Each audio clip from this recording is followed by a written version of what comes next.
formalmente la bienvenida a todos mis afiliados que ya los estoy viendo por aquí, veo muchos nombres y caras conocidas. Gracias por estar con nosotros, gracias por la confianza y gracias por seguir siendo parte de la fuerza de Acermex. Hay algunos de ustedes que no son afiliados, sin embargo, los dejé ingresar a este webinar porque quiero que se animen a que ingresen, que realmente prueben los beneficios que tenemos en Acermex, que se sientan parte de y que nos den una oportunidad. Los voy a estar contactando para platicarles los distintos esquemas que hay de afiliación, que la verdad es que depende de tu producción o depende de tu capacidad de producción. Entonces, está hecho este esquema realmente para que todos tengan la posibilidad de formar parte, ¿no? Este webinar tenemos una invitada muy especial. Su nombre es Karen Peraza, es nacida en Ensenada, Baja California. Estudió la licenciatura en biología y realizó una maestría en ciencia y tecnología en alimentos, enfocándose en la calidad cervecera. En el 2018 la llevó a fundar Ciencia y Tecnología Cervecera, que es una plataforma dedicada a la divulgación de la ciencia y de la industria con el objetivo de apoyar a los empresarios en comprender el delicado proceso de elaboración de la cerveza. Como parte de las actividades, ha impartido pláticas a estudiantes de química de la Universidad de Sonora y gracias a los fondos del proyecto de tesis que se adquirió una planta piloto con el objetivo de que los estudiantes se interesen y desarrollen investigación con cerveza. Además, ha impartido cursos y talleres de ciencia, cerveza en distintas ciudades de la República y dado asesoría en tema de control de calidad y análisis físico-químicos. Actualmente se encuentra trabajando con científicos cerveceros del país con el fin de consolidar una asociación y contribuir con la industria de cervecería artesanal mexicana. Los temas que vamos a abordar en este webinar son los tipos de células, bacterias ácido lácticas, bacterias acidocéticas, crecimiento microbiano, metabolismo celular, glucosis y fermentaciones. Para los que ya han estado con nosotros en los webinars, lo que hacemos es motivarlos a que cuando Karen empiece a desarrollar su tema, ustedes vayan compartiendo sus preguntas en la función de preguntas y respuestas que son visibles para todos.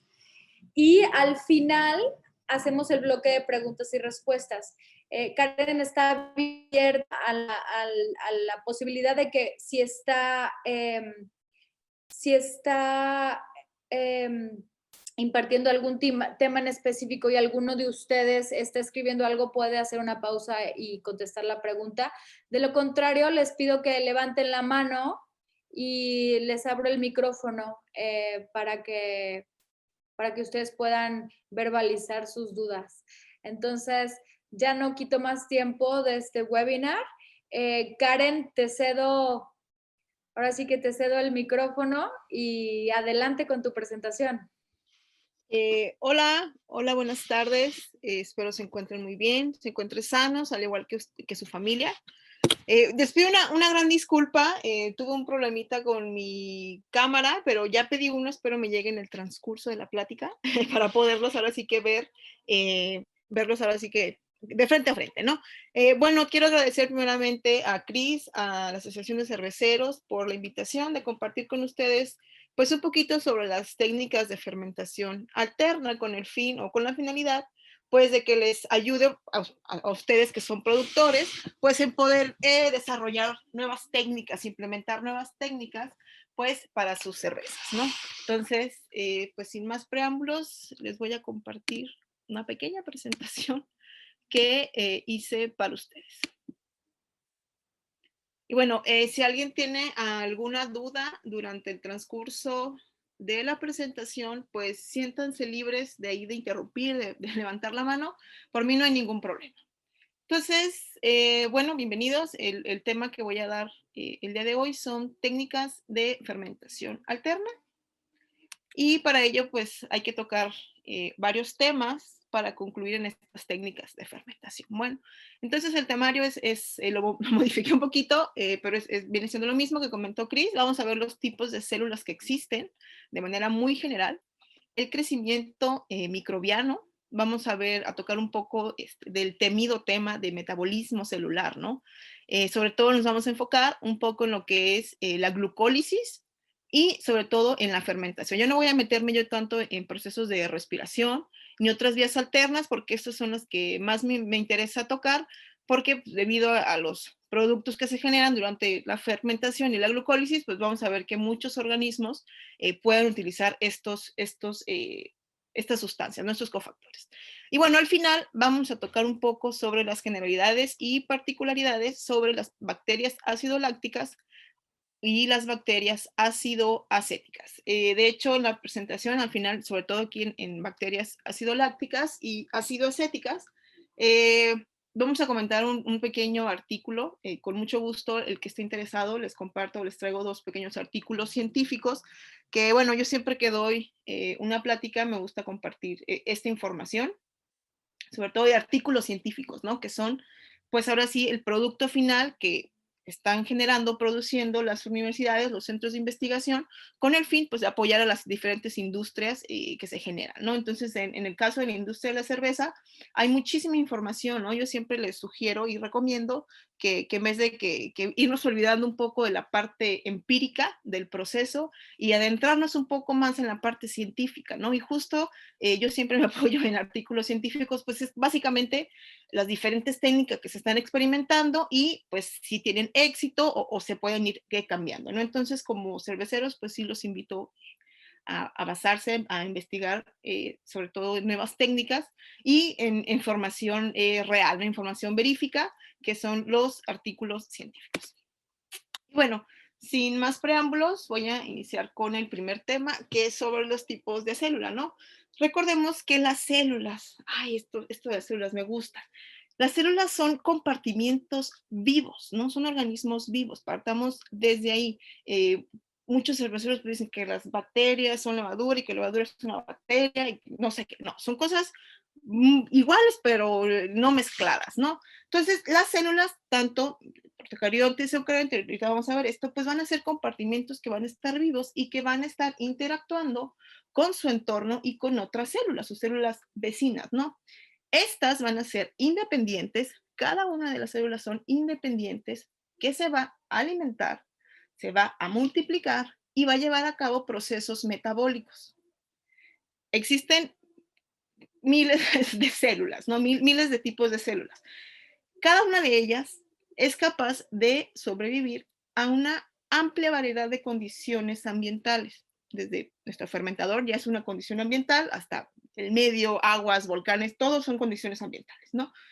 Y bueno, las células las dividimos en 2 familias generales acorde a su complejidad estructural, básicamente. Tenemos por un lado las procariontas, pro, antes, carión, núcleo, son células que van a carecer de un núcleo. No van a tener núcleos, son células muy pequeñas y sencillas. La mayoría después son las bacterias, cianobacterias, arqueobacterias, en el caso de los alimentos, pues bacterias, ¿no? Y muy importante, sobre todo las lácticas y las acéticas, que son las que más problemitas o ventajas podemos sacarle, ¿no? Todo va a depender de nosotros. Y tenemos la otra familia, otra gran familia de células, que son las células eucariontas, de la palabra eu, que es verdadero, y carión, que es núcleo. Por lo tanto, son aquellas células que poseen un núcleo verdadero, ¿no? Donde en el interior se va a encontrar, pues, el material genético, ¿no? El ADN. Entonces, igual, tanto procariontas como eucariontas van a tener similitudes y diferencias, ¿no? Entonces, recordemos que es un organismo vivo que va a interactuar con su entorno de manera dinámica, igual con otras células. Es independiente, todas las células se alimentan, respiran y se multiplican. Entonces, es importante partir de ahí, ¿no? Y que son capaces de sobrevivir en una variedad de condiciones ambientales tremendas, ¿no? De repente podemos tener pHs bien altos, pHs bien bajos, saturaciones, densidades diferentes, y en cualquier entorno vamos a tener microorganismos. De los miles que hay, todos se van a ir adaptando poco a poco a estas condiciones, ¿no? Bueno, de manera general, vamos a ver un poco de las diferencias que existen entre estas dos células para que pues quede claro, ¿no? Porque son procariontes, porque son eucariontes. Vean, el tamaño es muy distinto. Como les dije, la primera diferencia es pues el dónde va a estar ubicado su material genético, ¿no? El material genético es importante porque es el que nos va a dar las bases para la reproducción celular y el éxito, en el caso de nuestra cerveza, pues de la fermentación, ¿no? Entonces sí ocupamos que nuestro núcleo esté en un lugar específico en el caso de las eucariontes. Respecto a los tamaños, las procariontes van a ser mucho más pequeñas que las eucariontes, teniendo en cuenta que una eucarionte sería, en este caso, las levaduras, ¿no? Las levaduras ya son células más grandes que tiene, estructuralmente son complejas comparado con las bacterias, ¿no? Pero vean que, sin embargo, al ser quizás menos complejas que las eucariontes, pues nos traen muchísimos problemas, ¿no? O sea, los que más problemas nos traen al momento de las fermentaciones, o ya vienen los problemas con organolépticos, ¿no? Una diferencia bien marcada es qué lo está delimitando, ¿no? ¿Qué está delimitando esta estructura? En las procariontes van a contar, sí, con una membrana que va a delimitar el interior del exterior, pero van a contar con otra delimitación que corresponde a la pared celular. Esta pared celular nos ayuda a identificar digamos, la familia en la que pertenecen las bacterias, ¿no? Gram positivas, gram negativas, a través de una tinción tipo gram. En los laboratorios, espero que ustedes pues estén trabajando ya en cuestiones de laboratorio, es importante tener bien identificados los microorganismos que tenemos en toda la planta, no tanto en producto fermentado, producto cerveza verde, producto final, sino en toda nuestra área para ir conociendo o ir atacando, ir mitigando esos problemas que llegamos a tener, ¿no? Entonces, esta pared les va a servir como una extra protección, ahora sí que a las bacterias, por eso es un poco difícil de repente eliminarlas, ¿no? Porque son bastante aguerridas. También tienen algunos mecanismos que les ayuda a estar presentes en diferentes superficies, ¿no? Como uno puede ser los polisacáridos o mucopolisacáridos, que son estas pequeñas membranas, por así decirlo, que secretan las bacterias, que las protegen, ¿no? Contra detergentes, contra agua caliente, y de repente es un poco difícil eliminarlas de nuestros sistemas, ¿no? Y bueno, también el tipo de reproducción que van a tener estas especies, estos organismos van a ser muy diferentes. Los procariontes es una división, digamos, un poco más arcaica, un poco más sencilla, donde básicamente de un organismo obtenemos una copia, ¿no? Sin más problemas. Y ya en el caso de las eucariontes, como las levaduras, pues sí es un poco más complejo, ¿no? En el de las levaduras, pues no tanto como el de las células de nuestro cuerpo, las células de los organismos. Sabemos que las levaduras, pues su mecanismo de reproducción es a través de gemación, ¿no? Donde se va a formar una pequeñita célula hija que al final se va a desprender de la madre y da origen a una nueva célula hija, ¿no? Y bueno, llegamos ya a las levaduras. Como ven, las levaduras tienen todos los organelos, todas esas estructuras complejas que van a tener las células eucariontes. Por lo tanto, las levaduras es una célula eucarionte. Una de las principales diferencias que no les mencioné es un organelo donde se va a llevar a cabo un proceso metabólico que se llama la respiración celular, que es la mitocondria. Solo las células eucariontes tienen mitocondria y van a respirar por un mecanismo ya bien establecido, bien conocido, que es un mecanismo de respiración celular, cuya principal función, ruta metabólica, es que las levaduras obtengan energía en forma de ATP. El ATP son las siglas de adenosintrifosfato. Adenosintrifosfato es nuestra moneda energética. Sin esa moneda energética, nosotros no podemos llevar a cabo todas nuestras funciones, ¿no? Incluyendo los humanos, cualquier organismo. En el caso de las células, por eso están previstas con este organelo, ¿no? Porque tienen que llevar a cabo bastantes rutas metabólicas y para ello van a necesitar energía, mucha energía. ¿Okay? Entonces, pues aquí vemos la anatomía básica de una levadura de la especie Cerevisiae, Saccharomyces cerevisiae, que tiene pues, sus organelos, donde en cada uno de estas estructuras pues se van a llevar a cabo diferentes procesos, ¿no? Desde la producción o síntesis de proteínas, para la construcción celular, de diferentes estructuras, ¿no?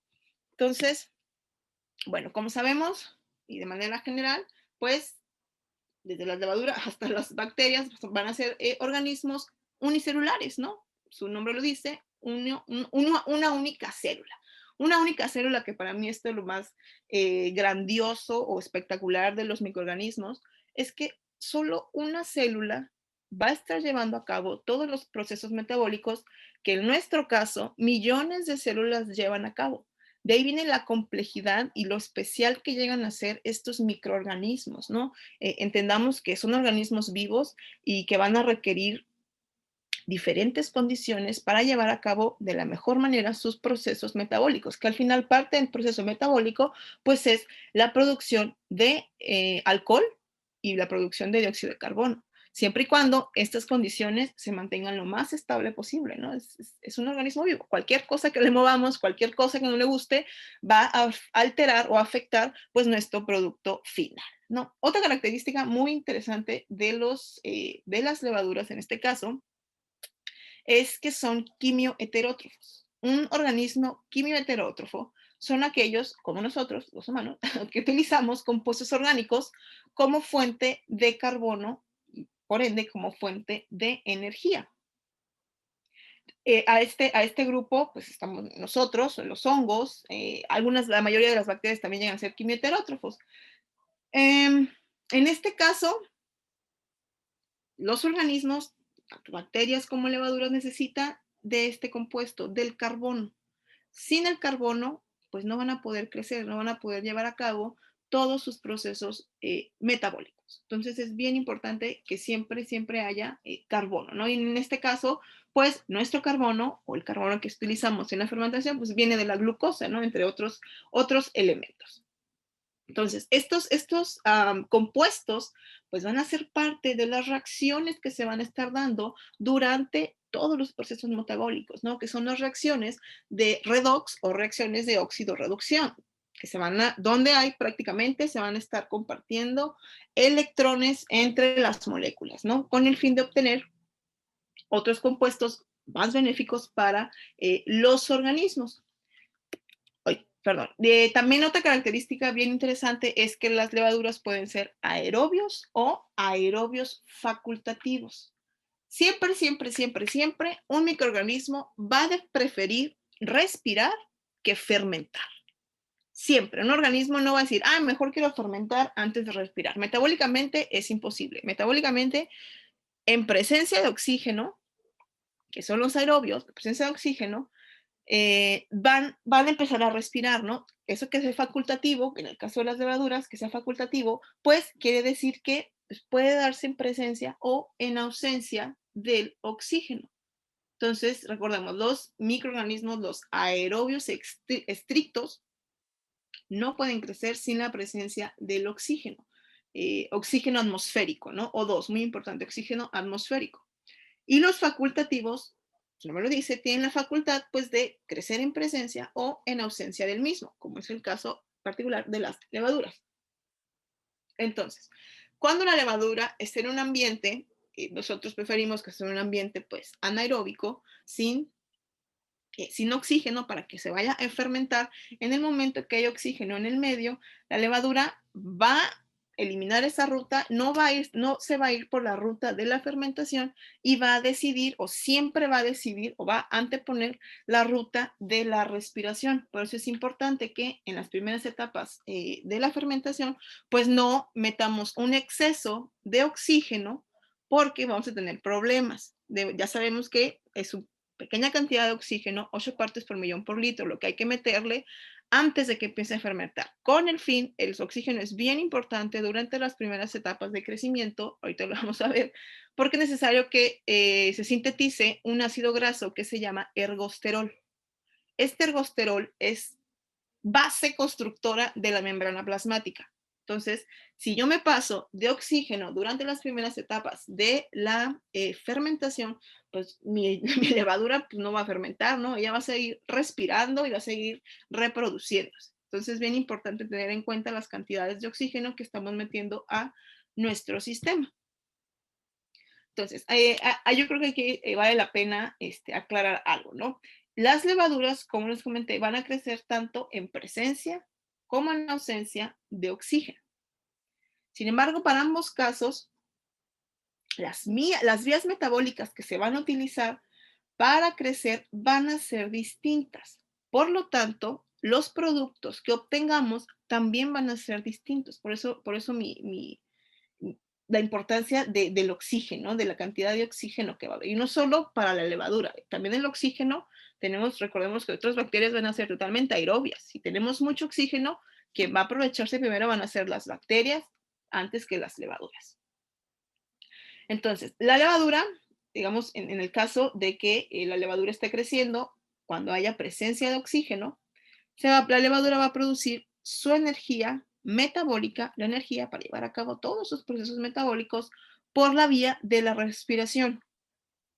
Sin embargo, cuando hay ausencia de oxígeno, esta energía metabólica se va a llevar a cabo o se va a generar por la vía de la fermentación. Es lo que les digo, las levaduras, por las dos vías, por respiración o fermentación, puede formar su energía metabólica. Pero si hay oxígeno, ella va a preferir irse por la respiración y los productos que voy a obtener de la respiración van a ser muy distintos que a los de la fermentación, que es lo que a mí me está interesando como productor, ¿no?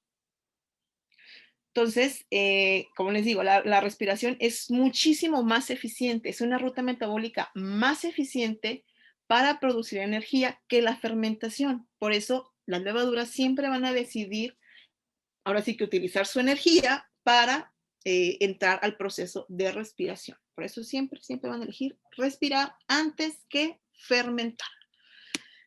Y bueno, por último, otra característica muy interesante es que pueden crecer, que son acidófilos, ¿no? Que pueden crecer en pHs bastante ácidos, de 4, máximo 7, sabemos que ahí el idóneo, ¿no? Está entre el 5, bueno, de las enzimas, ahí en el 5.5, ya de la cerveza, pues dependiendo del estilo, pues vamos a variar nuestras condiciones de pH.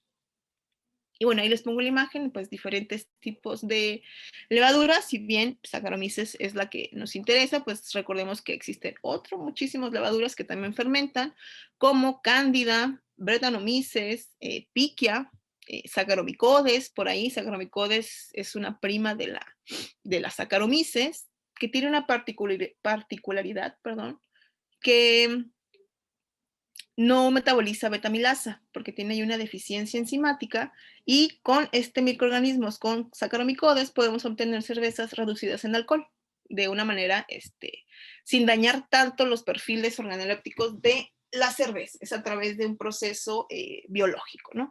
Pero ya hablaremos después de ese tipo de cerveza. Bueno, les digo, esta imagen también es muy bonita, es sobre las diferentes yemas, ¿no? Esas cicatrices que puede llegar a tener una levadura en el momento de la reproducción. Recuerdo que leí que a la levadura que más le han encontrado cicatrices son 35. Entonces, una sola levadura puede dar lugar al menos a 35 células hijas, ¿no? Entonces, vean la cantidad tan grande de pues, organismos que podemos tener, ¿no? Que una célula nos puede estar generando. Y bueno, también esto es muy interesante sobre las especies de levaduras que existen, ¿no? Sabemos que hay aproximadamente 1500 descritas, sin embargo, en la naturaleza abundan muchísimas más, ¿no? Aún hay miles de especies que no se describen. Sin embargo, las más importantes o las que se han desarrollado más en la industria o en el área científica, pues bueno, son aquellas que tienen una importancia sobre todo en la fermentación. Y sabemos que son todas aquellas que pertenecen al género Saccharomyces. Y de Saccharomyces, pues hay varios géneros que están hay varias especies, perdón, dentro de este género, pues que son encargados de fermentar diferentes sustratos, ¿no? Diferentes fuentes de azúcares. Y bueno, algo interesante también sobre las levaduras, fíjense que Saccharomyces cerevisiae fue el primer microorganismo no bacteriano en el cual se conoce toda su secuencia de ADN, que conocemos todo su ADN, ¿no? Y esto pues nos ha ayudado o ha favorecido al desarrollo de otras técnicas, ¿no? Las técnicas alimenticias, al conocer su ADN, pues podemos ir ahí jugando un poco, pues no, eso de la modificación genética es bastante ilegal, ya hablaremos un poco más de eso. Entonces veamos que existen, pues, sabemos, diferentes especies de Saccharomyces que van a estar fermentando diferentes sustratos, ¿no? Saccharomyces bayanos, se utiliza para la producción de vinos, sidras, cervezas principalmente, pastorianos, que supongo que la mayoría la han utilizado para cervezas lagers y algunos vinos, y existen otras que no son tan relevantes para la industria, pero que también fermentan, ¿no? Que son, por ahí los nombres, me va a llevar un poco de tiempo de decir sus nombres científicos, pero para que vean que sí existen otras, ¿no? Y bueno, es interesante ver esto de las cepas cerveceras, ¿no? Porque sabemos que las cepas, cada cepa va a diferir en su composición genética. Al tener diferente composición genética, también sus componentes químicos van a diferir. Caso contrario que existe en la naturaleza, las cepas cerveceras no llevan a cabo un ciclo sexual. Ya están bastante domesticadas. Sin embargo, como les digo, los organismos genéticamente modificados están prohibidos en toda la industria alimentaria, aunque resulta bastante atractivo para los científicos, pues poder hacer modificaciones genéticas, ahora sí que a la carta, con el objetivo de mejorar la fermentación y así las propiedades organolépticas de nuestro producto, ¿no? Sin embargo, las cepas no es así, no está prohibido esto de la modificación genética, no lo podemos hacer. Esta selección que hemos tenido o que se ha dado de las cepas ha sido a lo largo de siglos o de años y años de domesticación, donde pues cada uno hemos ido establecido o perfeccionando, algo así, por así decirlo, pues cada uno de los estilos de cerveza que conocemos en base a las características genéticas de las cepas que tenemos, ¿no? Entonces, es interesante también puntualizar esto, que es lo que les decía, ¿no? Contrario que existe en la naturaleza, las levaduras que existen en la naturaleza sí llevan a cabo una recombinación de genes, sí hay una reproducción de tipo sexual.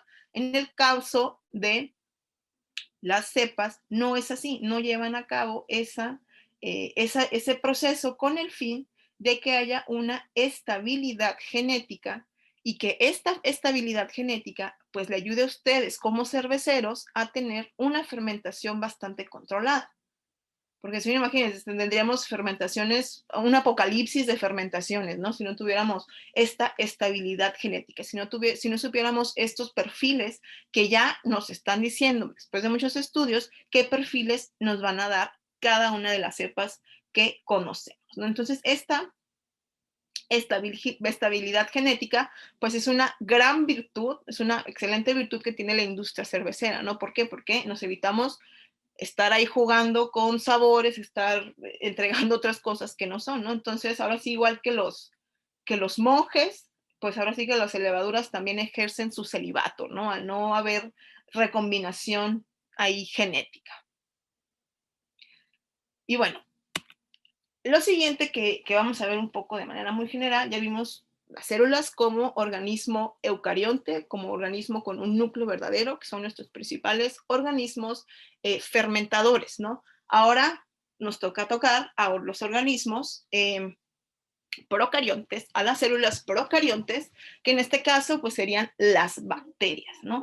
Las bacterias que son temidas por unos, bastante amigas de otros, pues dependiendo ¿qué tanto queremos hacer? ¿No? Recordemos, son organismos vivos y nosotros podemos darles una guía de lo que queremos que hagan. Sin embargo, si nosotros modificamos, les estamos cambiando el ambiente, pues va a ser difícil obtener o que obtengamos al final los compuestos que estamos buscando para nuestra cerveza, los compuestos que queremos que se reflejen en nuestra cerveza al final. Entonces, recordemos que las bacterias, al igual que las levaduras, pues van a ser microorganismos unicelulares, organismos que solo son una célula va a llevar a cabo pues todos los procesos metabólicos. Y las bacterias las encontramos en una inmensidad de ambientes, como es aquí, inimaginables. En cualquier lugar del planeta Tierra va a haber bacterias. Las bacterias se han ido adaptando a lo largo de los años y han ido también formando o adaptándose a las condiciones y modificando sus genes. Vamos a ver ahorita que hay unas bacterias en particular que modificaron sus genes para que los ácidos del lúpulo pues no les hagan nada, ¿no? Entonces, en cuanto a las bacterias, pues hay miles y miles de bacterias, miles y miles de géneros, va a ser un poco difícil o es muy difícil tener una clasificación muy general, por así decirlo. Para ello, existen diferentes clasificaciones de las bacterias, pues dependiendo de lo que nosotros estamos buscando, ¿no? Pueden ser clasificadas a partir de nombre científico. Otra clasificación muy importante que yo les comentaba, pues era a través de la tinción. Bacterias que sean gram positivo o gram negativo, y esto va de la mano por el tipo de pared celular que tiene. Ahorita creo que más adelante viene un poco esto de las tinciones. Otra clasificación de las bacterias pues van a ser por las formas que presentan, ¿no? Cocos, bacilos, espiroquetas. Y al final también podemos clasificarlas por sus requerimientos de oxígeno, anaerobias, aerobias, facultativas, ¿no? Dependiendo, le digo, son diferentes clasificaciones que tenemos de las bacterias, dado que son muchísimas, ¿no? Sería muy complicado clasificarlos así como clasificamos a los organismos ya más especializados, ¿no? Entonces, pues ahí a los que les gusta el microscopio y empiezan a andar el microscopio, pues han visto que tienen diferentes formas, ¿no? De las formas también nos ayuda a identificarlas, ¿no? Tenemos los cocos, que los cocos, así como su nombre lo dice, son esferas como unos cocos prácticamente. Bacilos, que van a tener forma de bacilos, como de pequeños dulces, ¿no? De bastones.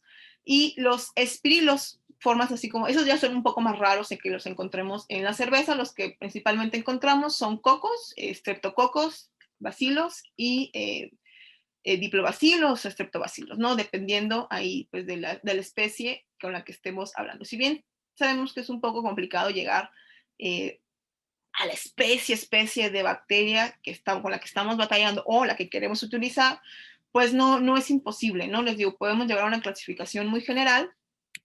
Eso sería, bueno, aquí está lo que decía de la clasificación morfológica, forma de cocos, forma de bacilos, pequeños bastones, que es prácticamente lo que nosotros vemos en cerveza en producto final, cuando hubo una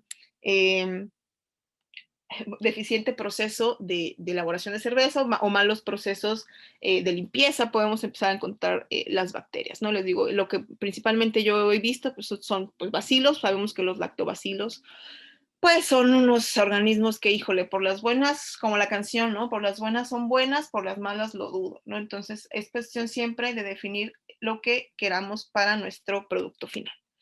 Y bueno, lo que les hablaba era sobre esta siguiente clasificación, que sería muy interesante, pues, o que es bien interesante que en las cervecerías se lleve a cabo, ¿no? Sobre todo en cada producto final, en cada paso que se esté llevando a cabo, pues es interesante conocer la microbiota con la que estamos contando dentro de nuestra cervecería.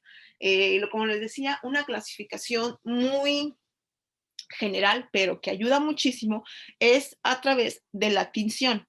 Las bacterias se van a clasificar prácticamente en dos grandes familias, dependiendo de la morfología de su pared celular.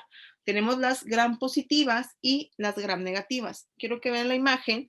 Las gram positivas se difieren porque tiene una gran capa, como este cuadro café que vemos aquí al lado izquierdo, tiene una gran capa de un compuesto que se llama peptidoglucano. Peptidoglucano, bien interesante. Y las negativas, las gram negativas, vean la diferencia. Su capa de peptidoglucanos es muy delgadita. Gracias a estas características y a través de una tinción, podemos definir qué familia es dependiendo del color que agarra la bacteria. Y esto es por el tipo de molécula o las moléculas con las que está compuesto. Obviamente, las gram negativos, al tener una pared muy pequeñita de peptidoglucano, pues el colorante va a difundirse hasta dentro de la célula y va a lograr pintar todo el bacilo, que es lo que vemos ahí, ¿no? En las gram negativos son las que cambian de color, las que se llegan a pintar de un rosa, así como roja o rosita, dependiendo de la intensidad del colorante, ¿no? Sin embargo, las gram negativas, pues estas no se van a pintar, vean, el color sigue siendo igual. ¿Por qué? Porque tienen esta gran capa de peptidoglucano que hace que el colorante difunda mucho más lento y no permita que ingrese al interior de la célula, ¿no? Que sería el citoplasma, por eso no se logra pintar. En los libros, sobre todo en el Bruin Microbiology, vienen así bien esclarecidos o bien establecidos las bacterias gram negativo y gram positivo que se han identificado en los ambientes cerveceros. Con base en esta información nosotros podemos pues, ir deduciendo, oye, ¿sabes qué tengo? Puede ser este microorganismo o los géneros de este, o perdón, microorganismos de este género en particular, y la manera de mitigar el problema pues te lo va a dar dependiendo del microorganismo con el que estés tú tratando, ¿no?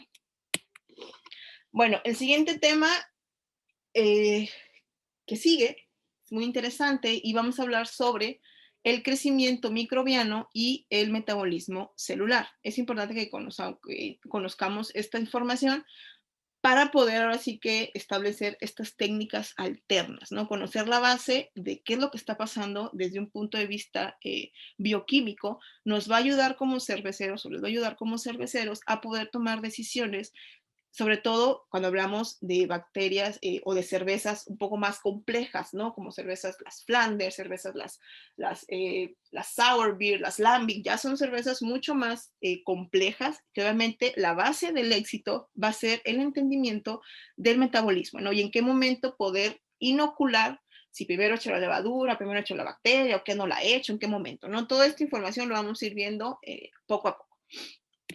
Bueno, lo primero que vamos a ver es el crecimiento microbiano.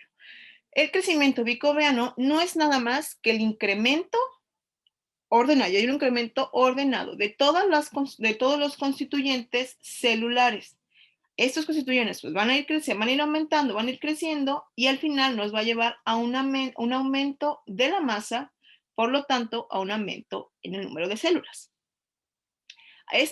Para que se dé este aumento del número de células, es necesario que se involucre la síntesis de estructuras celulares. Bien interesante, se tienen que dar la formación, obviamente por procesos metabólicos, de las estructuras celulares, además de otros compuestos como las proteínas, como los ácidos nucleicos que nos van a dar, que son los precursores del material genético, las proteínas, entre otros compuestos, ¿no?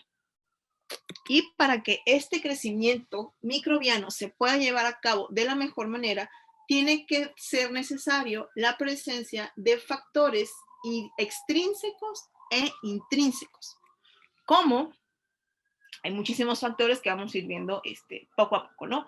Uno de los principales factores es la cantidad de nutrientes. ¿Qué tanta disponibilidad de nutrientes tengo en mi medio para que mi organismo pueda utilizar? Eso es bien importante.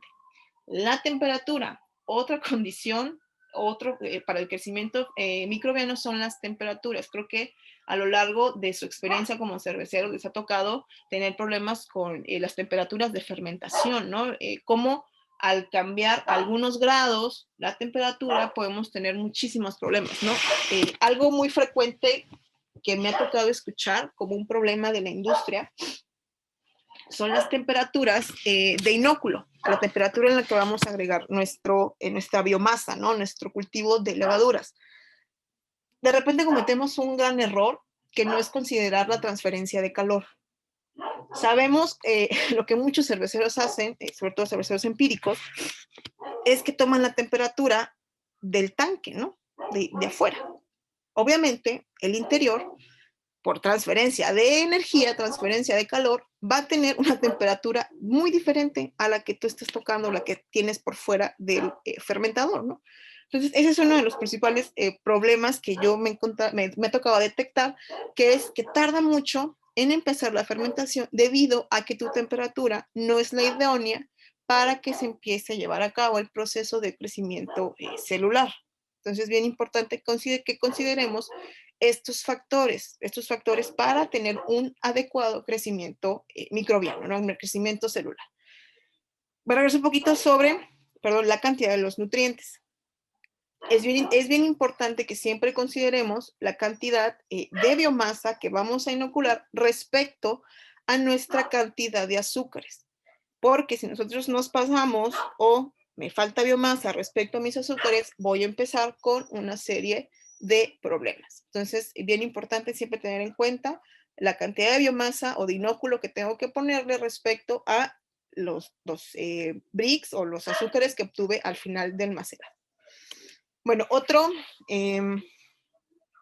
factor puede ser el grado de humedad, pues en este caso, al ser un líquido, pues tenemos demasiada humedad, ¿no? En este caso no sería tanto, pero sí, por ejemplo, la presencia de gases y pH, sobre todo. El pH es un factor de los más importantes para que arranque la fermentación. Si nuestro pH es muy ácido o demasiado básico, a las levaduras, a los microorganismos, no le va a costar y las fermentaciones van a empezar, digamos, flojas, no se van a dar de manera idónea, de manera correcta.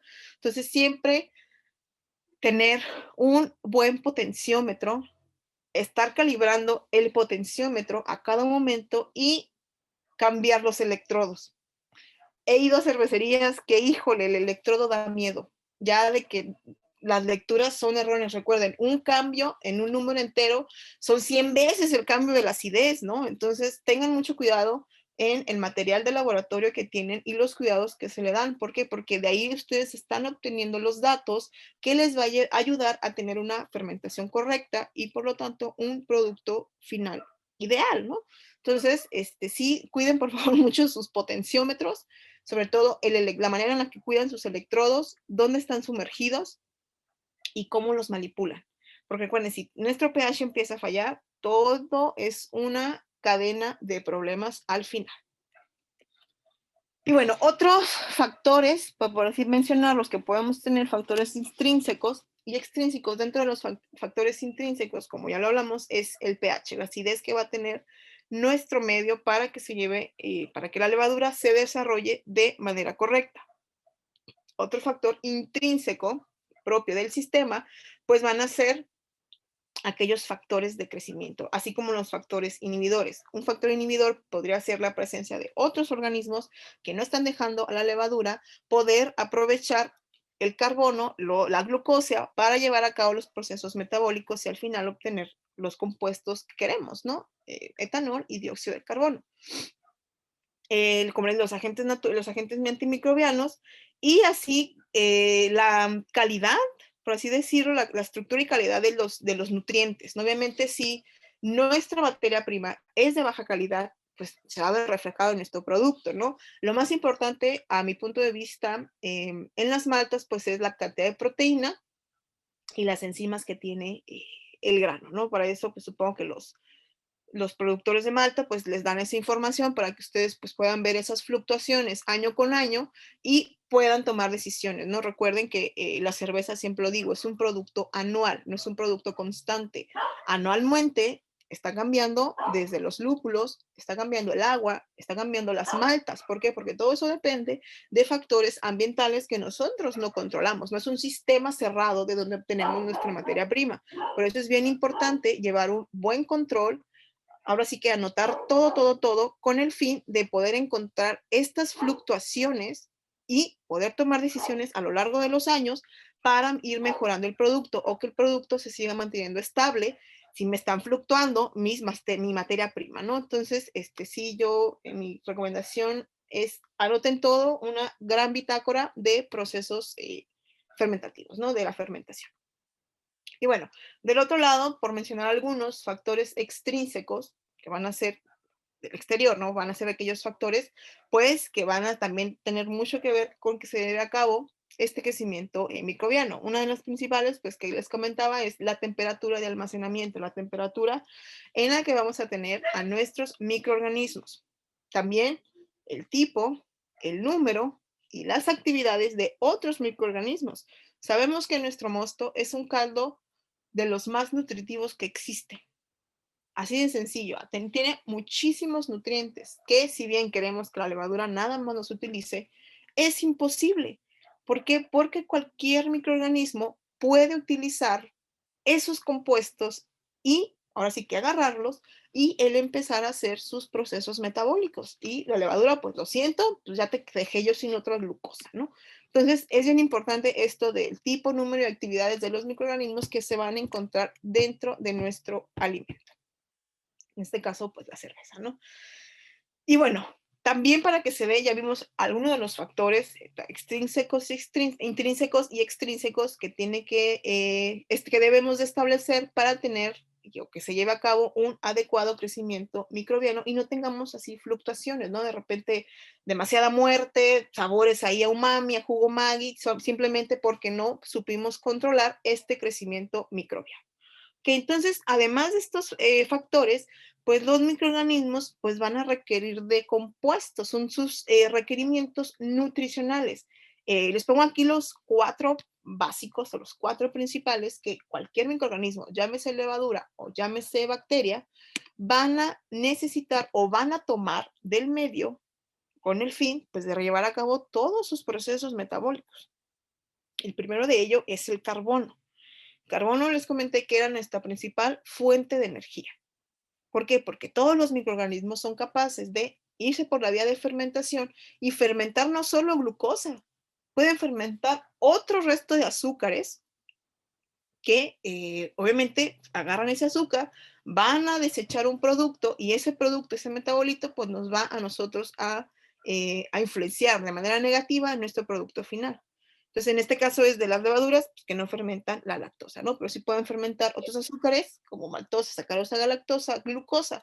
Y existen los otros, ahorita que entremos a bacterias, pues vamos a ver que las bacterias fermentan otro montón de compuestos aparte de estos, pues otro montón de compuestos que van a estar en nuestro mosto presentes.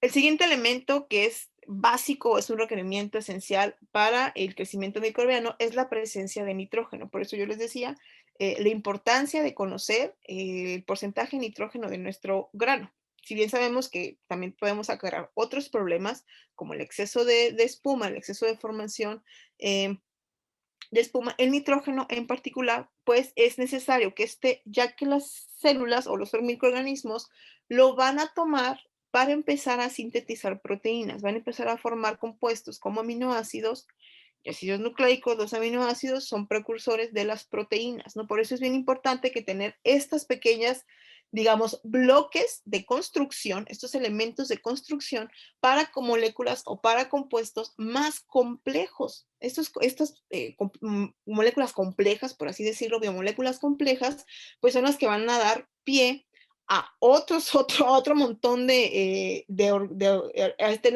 sabores y olores, ¿no? Entonces, todos estos nutrientes, al final, en la ruta metabólica, nos puede generar un montón de sabores indeseados o sabores deseados, ¿no? En su parte. Otro compuesto bien importante es el fósforo. El fósforo se encuentra muy ligado principalmente a este intercambio energético, formando la moneda energética, que es el ATP. Se les había mencionado que durante todos los procesos metabólicos, las células, los microorganismos, necesitan energía. Y esa energía ellos la obtienen a partir de estos compuestos, un proceso metabólico, y así van obteniendo o generando su energía. Y al final tenemos el azufre, que también el azufre es bien importante para las proteínas. Ven que las proteínas son súper importantes para todos, van a realizar diferentes y multivariadas funciones. Por tanto están bien presentes durante todo el proceso metabólico, esto de las proteínas. Y bueno, ahí está. Bueno, esta imagen que vemos aquí es la típica curva de crecimiento de una población bacteriana. Entonces tenemos, o sabemos que existen varias fases, ¿no? Tenemos la fase lag, o la fase de latencia o adaptación. En esta fase de latencia es cuando nosotros agregamos o inoculamos el microorganismo.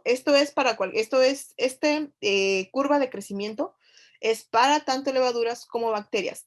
Tienen el mismo tipo de crecimiento, ¿no? Esto es de manera general para ambos microorganismos.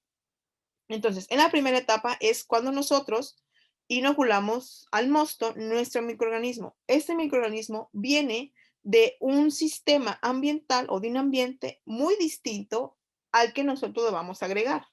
Por lo tanto, este microorganismo tiene que adaptarse.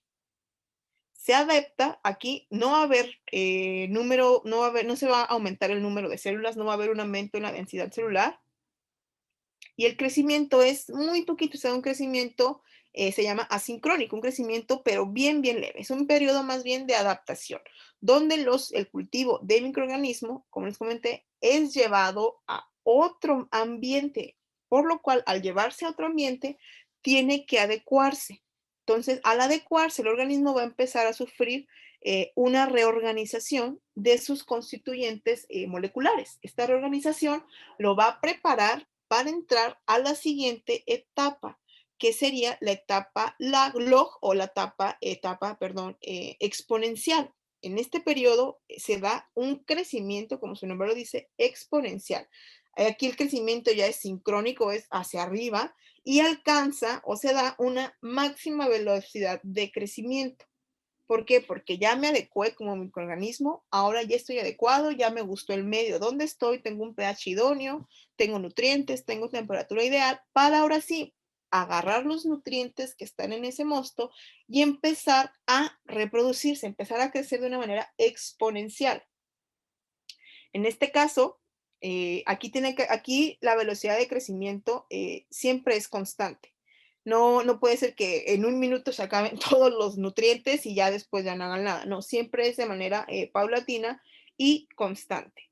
En esta parte del crecimiento, en la parte exponencial, fíjense que la composición química, obviamente, del cultivo va a ir cambiando. La composición química de un principio, pues ya no va a ser igual, no va a ir cambiando debido a que los organismos están consumiendo los nutrientes y se están produciendo productos metabólicos. Por lo tanto, pues todo este medio, todo este ambiente es cambiante, está cambiando. Entonces ya pasamos la fase exponencial, llegamos a la siguiente fase, que es la fase estacionaria. Tenemos dos, la preestacionaria. Aquí ya hay un retardo en el crecimiento. Aquí ya casi no se da un crecimiento, más bien los nutrientes se empiezan a agotar en esta etapa. Ya los microorganismos deciden no reproducirse, sino estar de manera estacionaria, estar quietos, porque ya no hay nutrientes, ya no tienen más nutrientes de dónde agarrar y empezar a metabolizar. Al no haber nutrientes, se pueden empezar a acumular los productos tóxicos. Estos productos tóxicos pues, van a ser más presentes y nosotros seguimos dejando esta curva de crecimiento y nos pasamos después de la muerte, ¿no? Entonces, como les dije, aquí el crecimiento es mucho más lento comparado con la fase exponencial. En este caso, la masa total aquí va a permanecer constante. Pero el número de células, sí puede descender, sí podemos disminuir o se disminuye el número de células. Aquí ya no va a haber cambios significativos en la densidad celular y siempre va a haber un equilibrio entre aquellos organismos que siguieron vivos y aquellos pues, que ya agotaron toda su vida y decidieron morir, ¿no? Entonces, organismos que ya murieron, siempre va a haber un balance entre los dos en esta etapa. Entonces, va a haber organismos que van a seguir creciendo de manera pues muy corta, pero van a seguir ahí trabajando, ¿no? Y tenemos otros organismos pues que ya consumieron, ya cumplieron con su función y van a morir, para al final tener nuestra fase de muerte. Ya nuestra fase de muerte la denominamos como una fase de equilibrio. Se da un equilibrio, ya en este caso, pues ya no se da el equilibrio entre vivos y muertos, ¿no? Aquí ya en la fase de muerte, pues tendremos, como su nombre lo dice, pues un mayor número de organismos muertos. Aquí ya no va a haber ningún nutriente para que se dé un intercambio, para que lleven a cabo procesos metabólicos. Y viene un problema, ¿no? Si nosotros no tenemos bien establecido nuestra curva de crecimiento para nuestros sistemas, cada sistema es diferente, si no tenemos nosotros bien establecido nuestra curva de crecimiento, podemos acarrear problemas con el exceso de microorganismos muertos en nuestro mosto y empezar a generar sabores indeseados, ¿ok? Esto es básicamente lo mismo. Y bueno, ¿para qué se da este crecimiento? para que se dé este crecimiento, pues la célula tiene que llevar a cabo muchísimas reacciones químicas.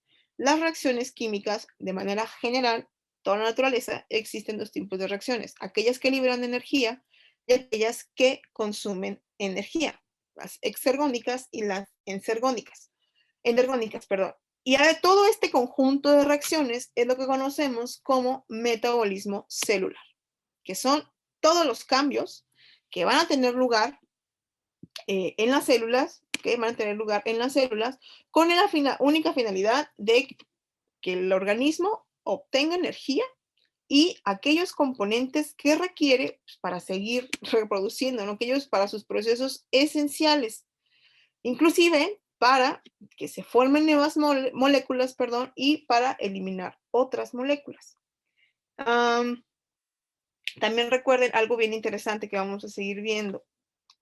Una manera en la que las células, tanto hablemos de bacterias como de levaduras, las células van a regular estas reacciones metabólicas, estas reacciones químicas, por medio de unos catalizadores biológicos que conocemos como enzimas. Las enzimas nos ayudan a acelerar las reacciones, ayudan a que las reacciones sean más rápido y equilibrarlas. Las enzimas, estos catalizadores biológicos, muy importante.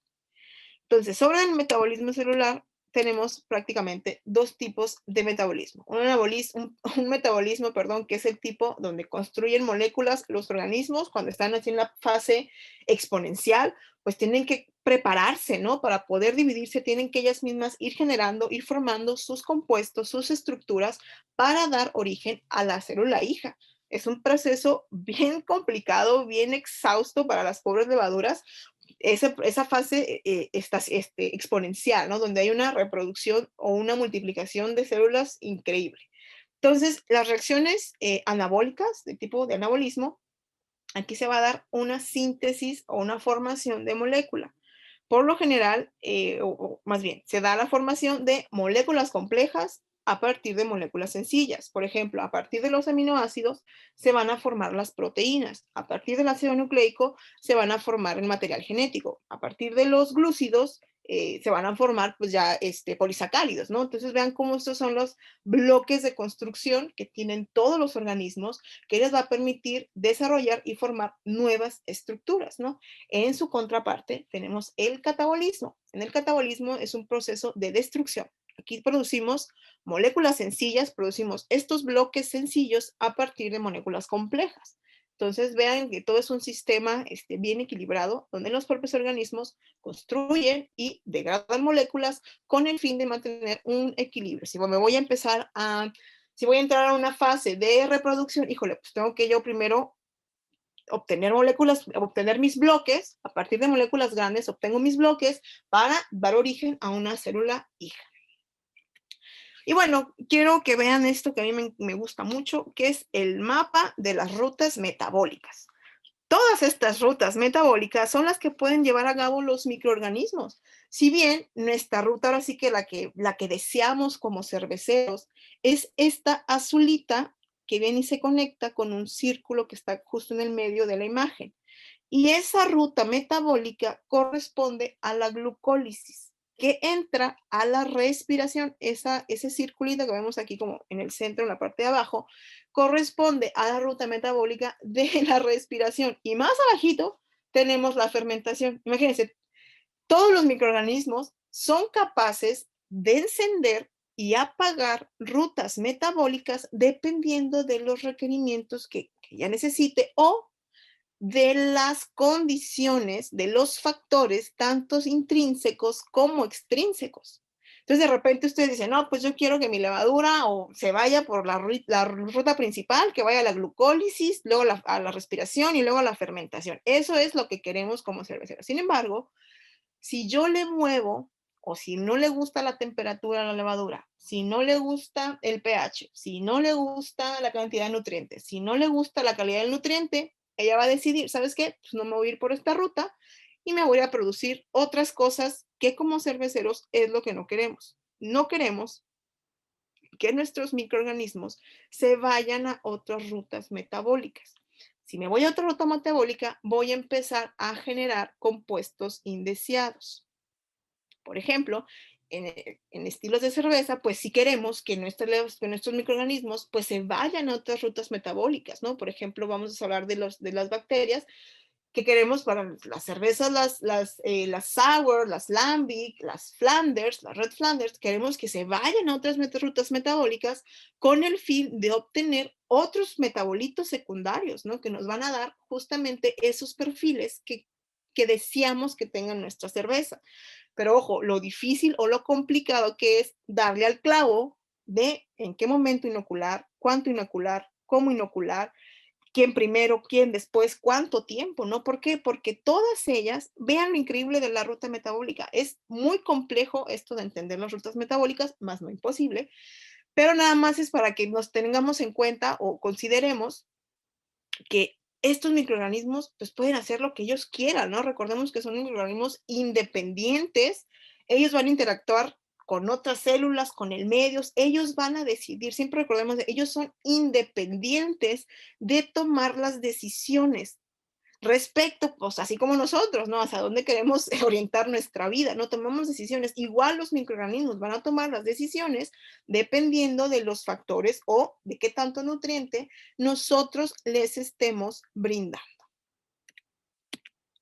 Y bueno, hablo de energía, energía, energía, ¿no? Que todo es energía y los microorganismos necesitan energía. Pero esta energía, ¿de dónde viene?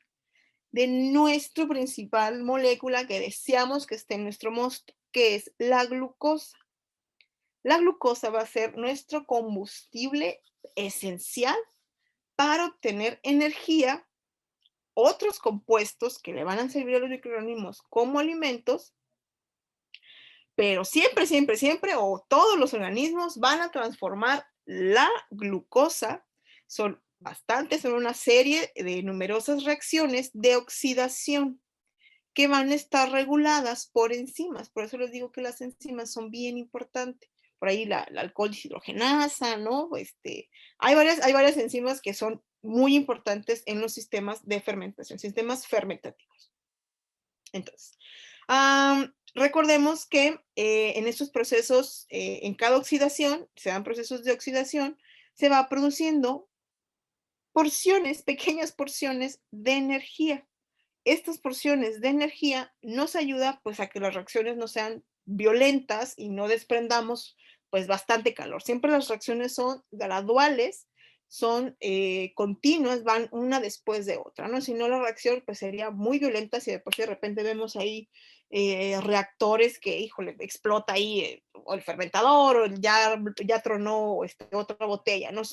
Pueden llegar a ser reacciones muy violentas si nosotros no controlamos justamente estas condiciones, ¿no? Estas condiciones de oxidación. Si yo tengo demasiados compuestos, va a haber demasiadas reacciones de oxidación y puede causarme un accidente, ¿no? Porque al final las reacciones van a ser muy violentas y creo que nos ha tocado a todos que nos truena una botella o que sale disparado por ahí algo, ¿no? Entonces, siempre es interesante que siempre tengamos un balance, ¿no? De todo esto. Entonces, recordemos que glucosa es principalmente para obtener energía. Y existen 3 procesos metabólicos donde la glucosa va a estar involucrada. Ya ven la glucosa, 3 procesos. Va a tener que ver en la glucólisis, principal ruta metabólica de descomposición, de degradación de la glucosa. Va a entrar a respiración y la fermentación. Vean que la glucosa o de la glucosa dependen 3 procesos metabólicos: la glucólisis, la respiración y la fermentación. Bueno, voy a empezar a hablar del primero, de la glucólisis, también conocida como la ruta de Ender-Mayer-Hoff-Parnas, así la pueden encontrar, pero coloquialmente es la glucólisis. La glucólisis va a ser una ruta metabólica que se va a llevar a cabo en el citoplasma de las células. Como material acuoso, por así decirlo, donde van a estar los organelos. Ahí es donde se va a llevar a cabo esta ruta metabólica, la glucólisis. Y esta ruta metabólica es la encargada de oxidar la glucosa con el fin de obtener energía. Y son 10 reacciones enzimáticas consecutivas que aquí están. de reacciones enzimáticas consecutivas que al final vamos a obtener un compuesto que se llama el piruvato. El piruvato es un precursor para las siguientes etapas, tanto para la respiración como la fermentación. Pero hagan de cuenta que ya este piruvato es, digamos que es un poco más sencillo o más asimilable para cualquier microorganismo. Entonces, vamos a ver cómo aquí, vean, aquí, ese piruvato lo pueden agarrar otros microorganismos, otras bacterias, utilizarlos ellos para su ruta metabólica y empezar a formar compuestos que nos pueden interesar o no queremos en nuestros mostos, ¿no? Por ejemplo, en nuestro producto final. En el caso de los lactobacilos y los estreptococos, utilizan este piruvato que se formó en la glucólisis, en el proceso de degradación de la glucosa. Vean como una molécula de 6 carbonos, al final me quedo con una molécula de 3 carbonos. Entonces, al final de cada glucosa yo voy a obtener 2 moléculas de piruvato. Entonces, este piruvato, les digo, estos organismos lo pueden tomar, agarrarlo y meterlo o utilizarlo a su propia ruta metabólica. En vez de que este piruvato se vaya a la ruta de fermentación de las levaduras, perdón, lo pueden agarrar estas bacterias como lactobacillus, streptococos y llevarlo y formarnos ácido láctico o ácido acético. Si bien, como el tema es, son técnicas de fermentación alterna, va a haber ocasiones que como cerveceros queremos que estén presentes estos compuestos, ¿no? Que lo que estamos buscando, que esté compuesto, que esté el ácido láctico y el ácido acético. También pueden agarrar este mismo piruvato, otros compuestos, aquí ya hay un poquito más de problema, porque ya estamos hablando de bacterias entéricas, bacterias que si salubridad sabe que están en la cerveza, pues le van a clausurar, ¿no? Pero estamos hablando ya de salmonela, de coli, que sí han sido identificadas en producto final y esto va súper de la mano con malas prácticas de higiene. Entonces vean cómo este piruvato también lo pueden agarrar estos organismos y formar otros compuestos. Dióxido de carbono, vienen problemas con gushing, ¿no? Con una sobrecarbonatación. Ácido fórmico, ácido acético, más etanol, ácido láctico, ácido sucínico, son elementos que nosotros no queremos que estén en nuestro producto, ¿no? ¿Por qué? Porque son indicadores de malas prácticas de higiene, que pues eso no es del todo correcto, ¿no? Déjenme la que sigue. Entonces ya entramos aquí un poco a lo que es ya el proceso de fermentación. La fermentación es obtener energía en ausencia de oxígeno. Cuando no hay oxígeno en el medio, los microorganismos se van a ir directamente a fermentar. Lo que van a hacer o más bien la fermentación, es la conversión química de los azúcares fermentables. No todos los azúcares son fermentables, ¿ok? Donde esta conversión química de estos azúcares, vamos a obtener aproximadamente en partes iguales etanol y dióxido de carbono. Prácticamente, etanol, ya sabemos eso, ¿no? Entonces, venimos otra vez, vamos a tener que recordar un poco la glucólisis. De la glucólisis, ya sabemos que es la molécula de glucosa, se degrada en moléculas de piruvato y también, no se los dije, pero se produce energía. Aquí vamos a producir un poquito de energía que vamos a seguir utilizando en los otros procesos. Entonces dijimos que el piruvato va a ser el producto que obtenemos al final de la glucólisis. Este piruvato es el que van a utilizar los microorganismos para fermentar, para producir etanol y un cofactor por ahí que se llama el NAT. El NAT es un agente reductor. Lo que él va a hacer es donar electrones para que se puedan llevar a cabo estas rutas metabólicas. Es simplemente un dona y recibe electrones, ¿no? Para que haya un balance de energía y no haya problema en las fermentaciones. En el cambio, en el otro lado tenemos la fermentación láctica. En el caso de la fermentación láctica, pues en vez de producirse etanol, se va a producir lactato y también se va a producir NAT, nicotinamida, adenina, dinucleótido. Así, eso es el NAT, que van a ser donadores y aceptores de electrones, nada más para que se lleven a cabo pues estos procesos metabólicos. Entonces, es súper importante o es crucial que se produzca este cofactor. Este NAD es crucial que se esté formando, ya que en la glucólisis se va a requerir NAD. En la fermentación se va a requerir NAD. Va a ser un cofactor que lo vamos a seguir utilizando en varios procesos de la ruta metabólica. Entonces, de manera general, el piruvato va a estar disponible como un producto de la glucólisis. Va a estar ahí en el mosto, disponible, va a estar disponible para cualquier organismo. Si bien nosotros queremos pues, que lo agarre la levadura, puede que lo agarre cualquier otro microorganismo. Entonces, básicamente, como les decía, pues existen varios tipos de fermentación o diferentes clases de fermentación, más bien la fermentación ya de azúcares, ¿no? Aquellos que donde vamos a fermentar azúcares de manera directa sin ningún procesamiento, como los hidromieles, ¿no? Como fermentar mieles, fermentar jarabes, fermentar frutas, ¿no? Y tenemos la otra fermentación donde se da a partir de azúcares que se encuentran o carbohidratos que se encuentran encerrados en almidón, que sería en nuestro caso ese tipo de proceso, ¿no? Estos carbohidratos complejos pues son los que se van a utilizar pues, para obtener azúcares sencillos, azúcares más simples, que la levadura o los microorganismos van a utilizar pues para sus rutas, para sus procesos metabólicos. Bueno, vamos a ver el primero de ellos, que es la ruta o la fermentación láctica. La fermentación láctica se lleva a cabo cuando no hay oxígeno. En este caso, se pierden electrones y se pierden electrones para que el piruvato, para que se dé la oxidación del piruvato. En estas condiciones, el piruvato se va a reducir y nos va a formar lactato. El lactato se forma porque acepta electrones. Entonces, esto que acepta electrones es necesario para que continúe su proceso metabólico y podamos al final obtener más energía, energía para los microorganismos.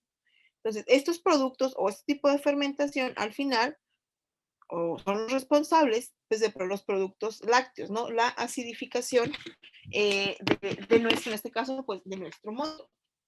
Como sabemos, pues en este caso, las bacterias del tipo ácido lácticas, pues van a ser las responsables de producir estos compuestos ácidos que nos van a estar pues dando diferentes perfiles, ¿no? Los perfiles que como cerveceros ustedes quieren al final que tengan su producto, que tenga su producto final. Entonces, esto es la fermentación del tipo láctica. Entonces, sabemos que el ácido láctico, además de darnos esos perfiles ácidos, pues también tiene excelentes propiedades de conservación en los alimentos. Entonces, es una ventaja del tipo de fermentación láctica al momento de hacer cerveza, pues porque podemos aumentar nuestra vida de anaquel por métodos biológicos, ¿no? Por métodos biológicos. Por el otro lado, tenemos la fermentación alcohólica, que se da en ausencia del oxígeno. En este caso, las levaduras son las que fermentan el piruvato. Van a tomar el piruvato y ahí van a empezar con el proceso de fermentación. Sin embargo, cuando llega a existir o cuando llegan a presentarse condiciones aeróbicas, presencia de oxígeno, pues la fermentación se nos restringe o queda parcialmente incompleta, ¿no? Impedida para que se lleve a cabo. Por eso es importante la cantidad de oxígeno que tenemos, ¿no? Entonces aquí la primer reacción que se va a dar es la descarboxilación del piruvato. ¿Qué quiere decir esto? Esto quiere decir que se descarboxile el piruvato, quiere decir que la molécula, el piruvato, va a estar perdiendo una molécula de dióxido de carbono. Un carbono y dos oxígenos. Va a perder, los está perdiendo para así formar una molécula más sencilla que conocemos como acetaldehído. Acetaldehído lo obtenemos cuando cortamos ahí la fermentación, ¿no? Las cervezas demasiado maduras. Es una reacción bastante compleja, ¿ok? Y esta reacción la va a catalizar una enzima llamada la piruvato descarboxilasa. Gracias a esta enzima podemos eliminar este dióxido de carbono y así obtener acetaldehído. Una vez que se produjo este acetaldehído, entra a otra reacción. En este caso es otra enzima la que va a catalizar la reacción, que es la alcohol deshidrogenasa.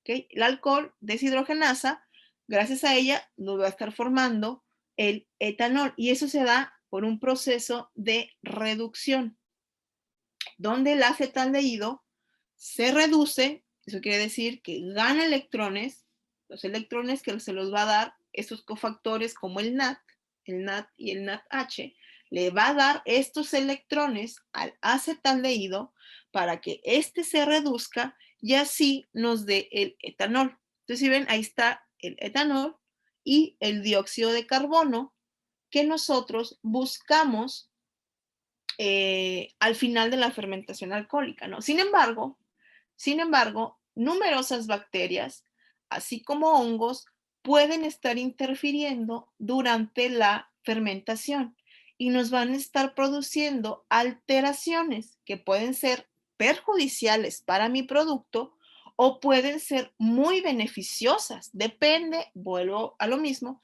de lo que uno como cervecero esté buscando. ¿Ok?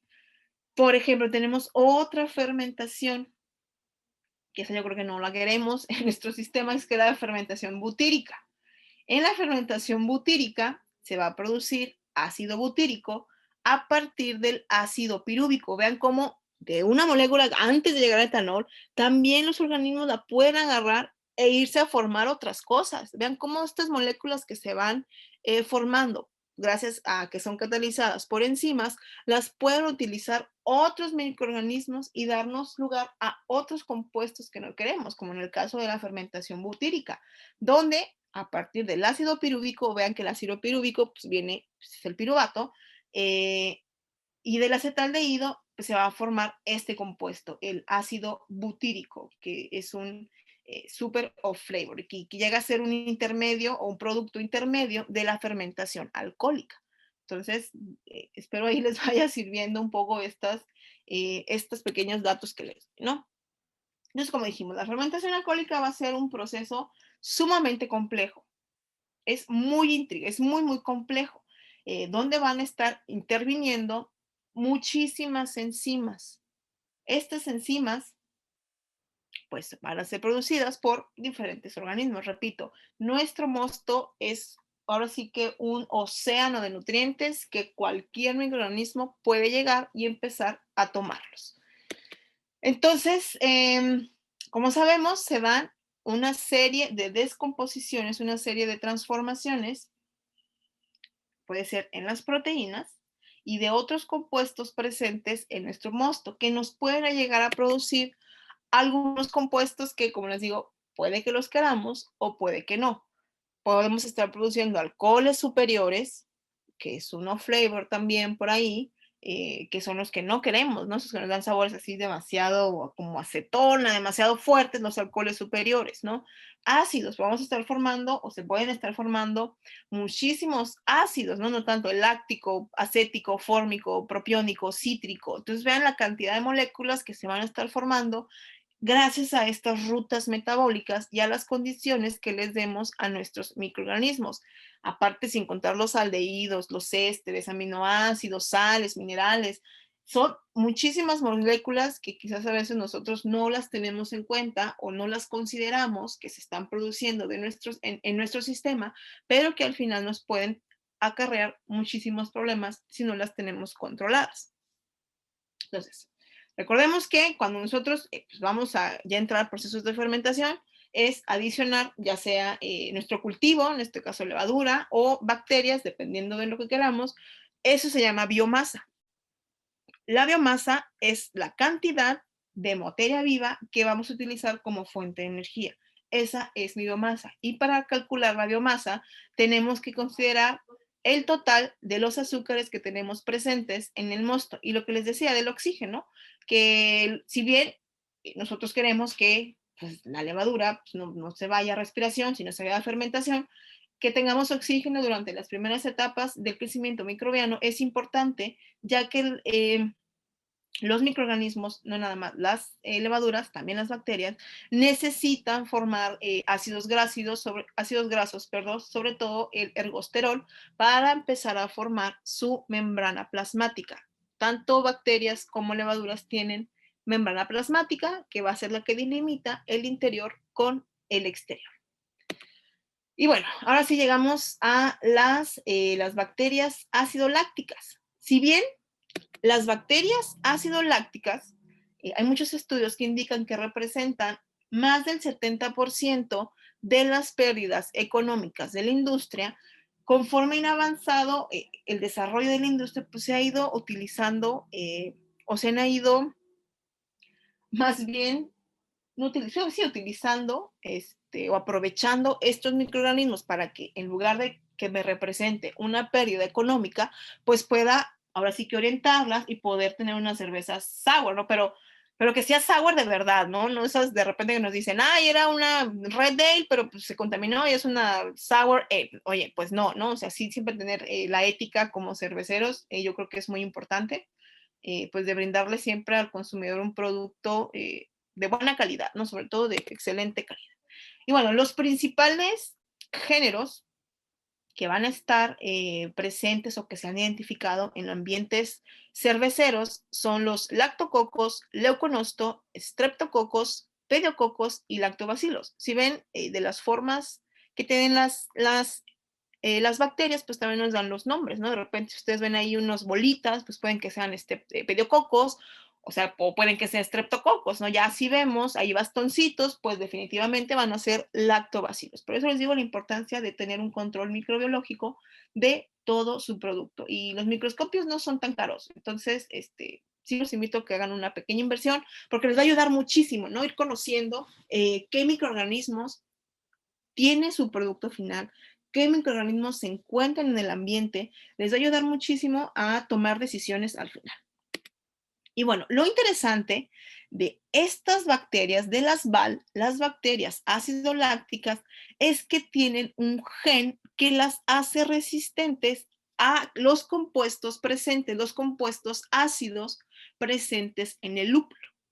Y estos organismos, como no les hace nada los ácidos del lúpulo, van a agarrar este piruvato que estuvimos viendo, estos compuestos, para formar ácido láctico, diacetil, turbidez en la cerveza y aminas biogénicas. Entonces, aquí está este sistema genético. Tienen un gen llamado el ORA, el ORC, o el ORA-A, ORA-C, que justamente el ácido del lúpulo intenta penetrar la membrana citoplasmática, que son esas bolitas que vemos ahí, la membrana citoplasmática. Sin embargo, estas, no nada más las bacterias ácido lácticos, solo las bacterias ácido lácticas cuentan con este sistema genético que las hace resistente a los ácidos amargos. Ven qué interesante, han ido desarrollando, por eso les digo de la domesticación, ¿no? Que a veces sí está padre, pero en este caso, vean cómo este tipo de bacterias se fue adecuando al ambiente, se fue pues sí, adecuado al ambiente de las cervecerías hasta que modificó sus genes y hizo un mecanismo para poder sobrevivir al ambiente cargado de ácidos de lúpulo. Por eso, al tener estos genes, van a representar el 70% de las incidencias o de las pérdidas económicas en la industria cervecera.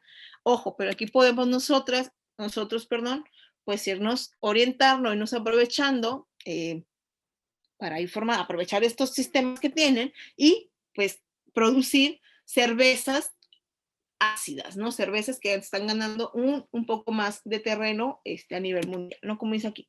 Las bacterias ácido lácticas, BAL, así las pueden encontrar también en la literatura, las BAL, pues son organismos, son microorganismos que se utilizan a nivel mundial debido que son muy buenos para mejorar la conservación de los alimentos, las propiedades organolépticas y el valor nutricional de tanto alimentos como bebidas. Por eso son súper utilizadas en la industria de los alimentos.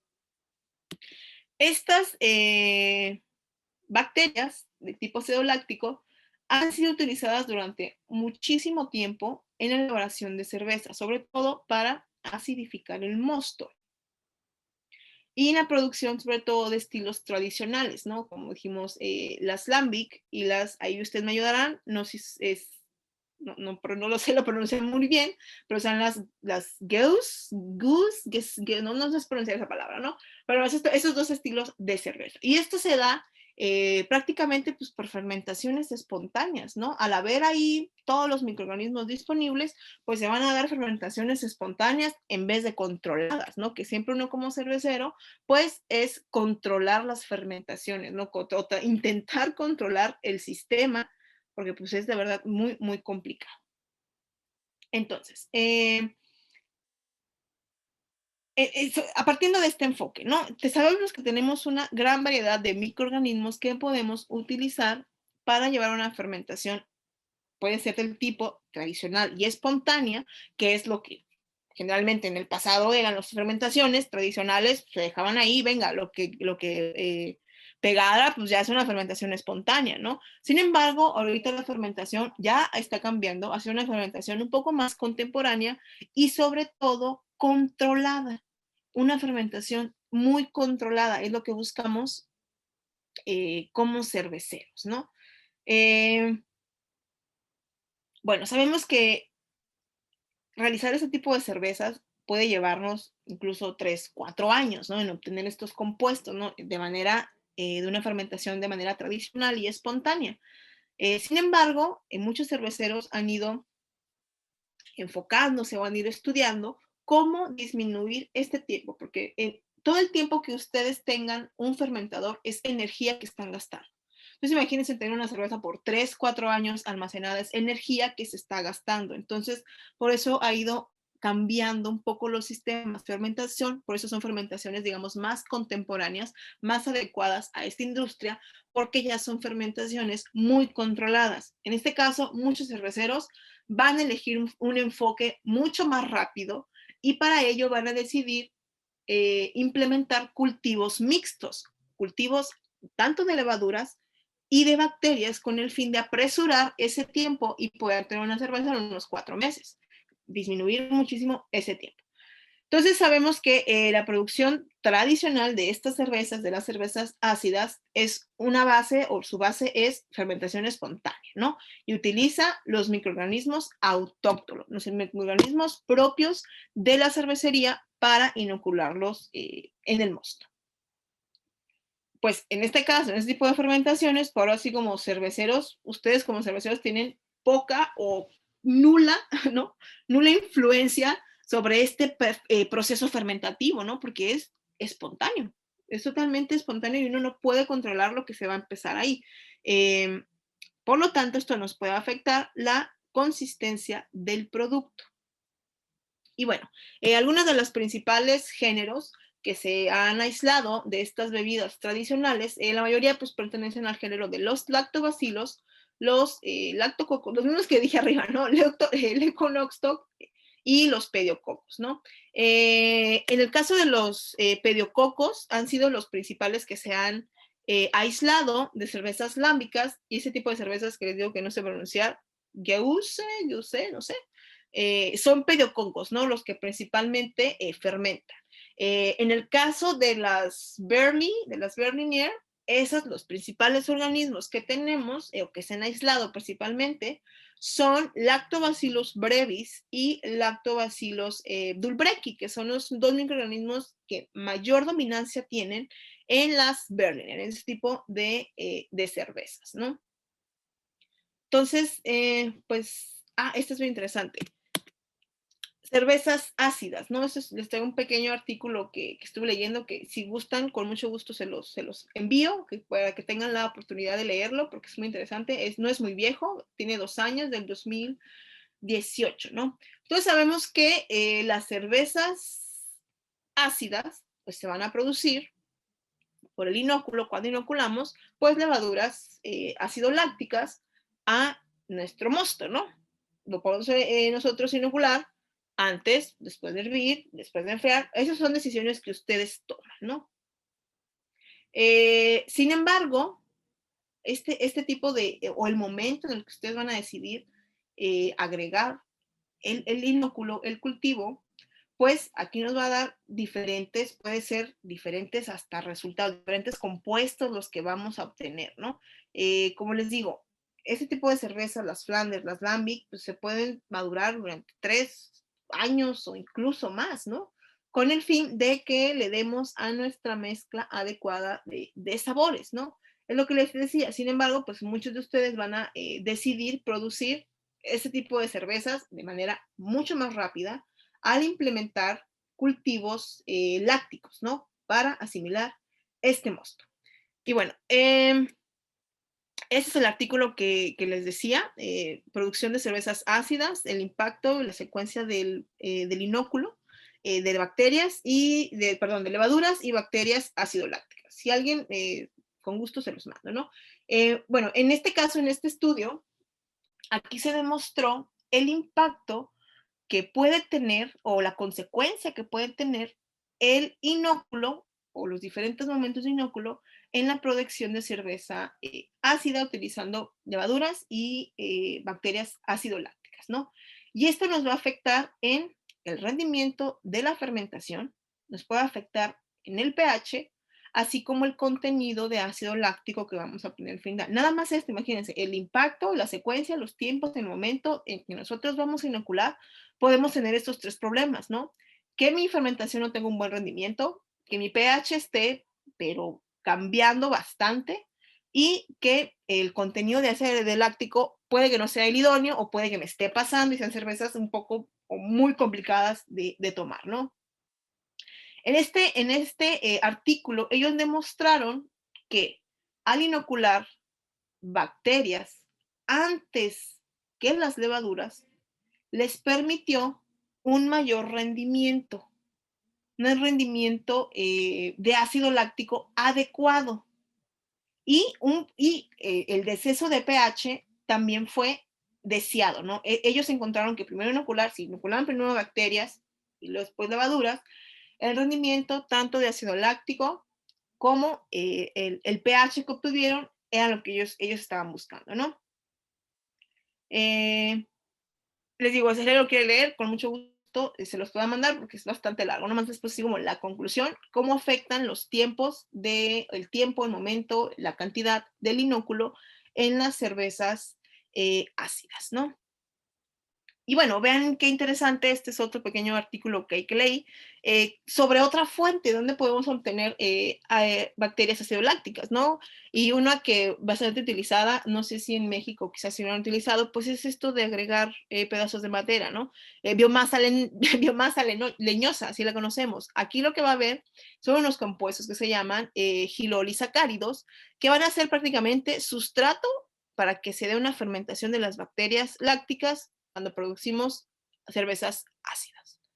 Prácticamente es eso. En este caso, en este artículo, que es este que vemos aquí, la madera aquí proporcionó un nuevo enfoque distinto para producir cervezas ácidas en menor tiempo.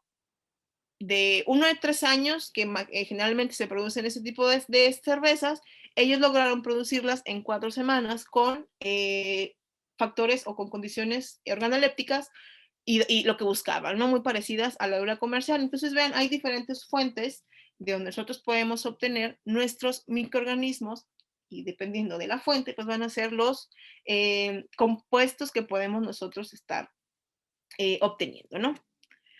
Y bueno, por último, tenemos las bacterias ácido-acéticas, pues conocidas como BA por sus siglas en español, ¿no? Entonces, las bacterias ácido-acéticas son bacterias aerobias, totalmente aerobias. Ellas no van a formar esporas. Pueden ser tanto gram negativas como gram positivas, son gram variables, se les dice. Ellas tienen un óptimo pH, que está un pH para su crecimiento entre 5 y 6.5. Sin embargo, pueden crecer hasta pHs más ácidos, de 3 a 4 de pH. Estamos hablando de pHs bastante aciditos. Entonces, vean las condiciones en las que se van a dar estas bacterias, ¿no? En la industria, perdón, estos microorganismos son bastante utilizados, dado que tienen una excelente capacidad de oxidar el azúcar y el etanol en ácidos orgánicos, principalmente en ácido acético, que nos da este saborcito avinagrado, ¿no? Ok, como sabemos, bueno, estos microorganismos están asociados, a procesos biotecnológicos, no solo para la producción de vinagre, sino también se utilizan para la producción de celulosa y de vitamina C por la ruta del ácido ascórbico. Ácido ascórbico es la vitamina C. Y bueno, como sabemos, las bacterias acidolácticas pues son microorganismos indeseados para muchas fermentaciones, ¿no? Para fermentaciones donde no los queremos, pues sí nos pueden acarrear muchísimos problemas, ¿no? Estos microorganismos, en particular, los que pertenecen al género Gluconobacter, son los que se utilizan, perdón, principalmente para la producción de vinagre, debido a que tienen una alta tolerancia, una alta capacidad para producir ácido acético a partir de etanol en altas concentraciones. Ellas pueden soportar altas concentraciones de etanol para producir ácido acético. Por eso las gluconobacter son muy utilizadas en la industria. Entonces, en entornos aeróbicos que tengan oxígeno, que sean ricos en carbohidratos, así como en azúcares, y que haya alcohol, etanol, esto les va a permitir a las bacterias ácido acéticas oxidar de manera súper rápida los sustratos de ácidos orgánicos para poder obtener energía. Les digo, ellas van a preferir respirar y para ello van a utilizar estos compuestos para empezar con sus procesos metabólicos. Al final, en consecuencia de esto, se va a producir una acidificación del medio.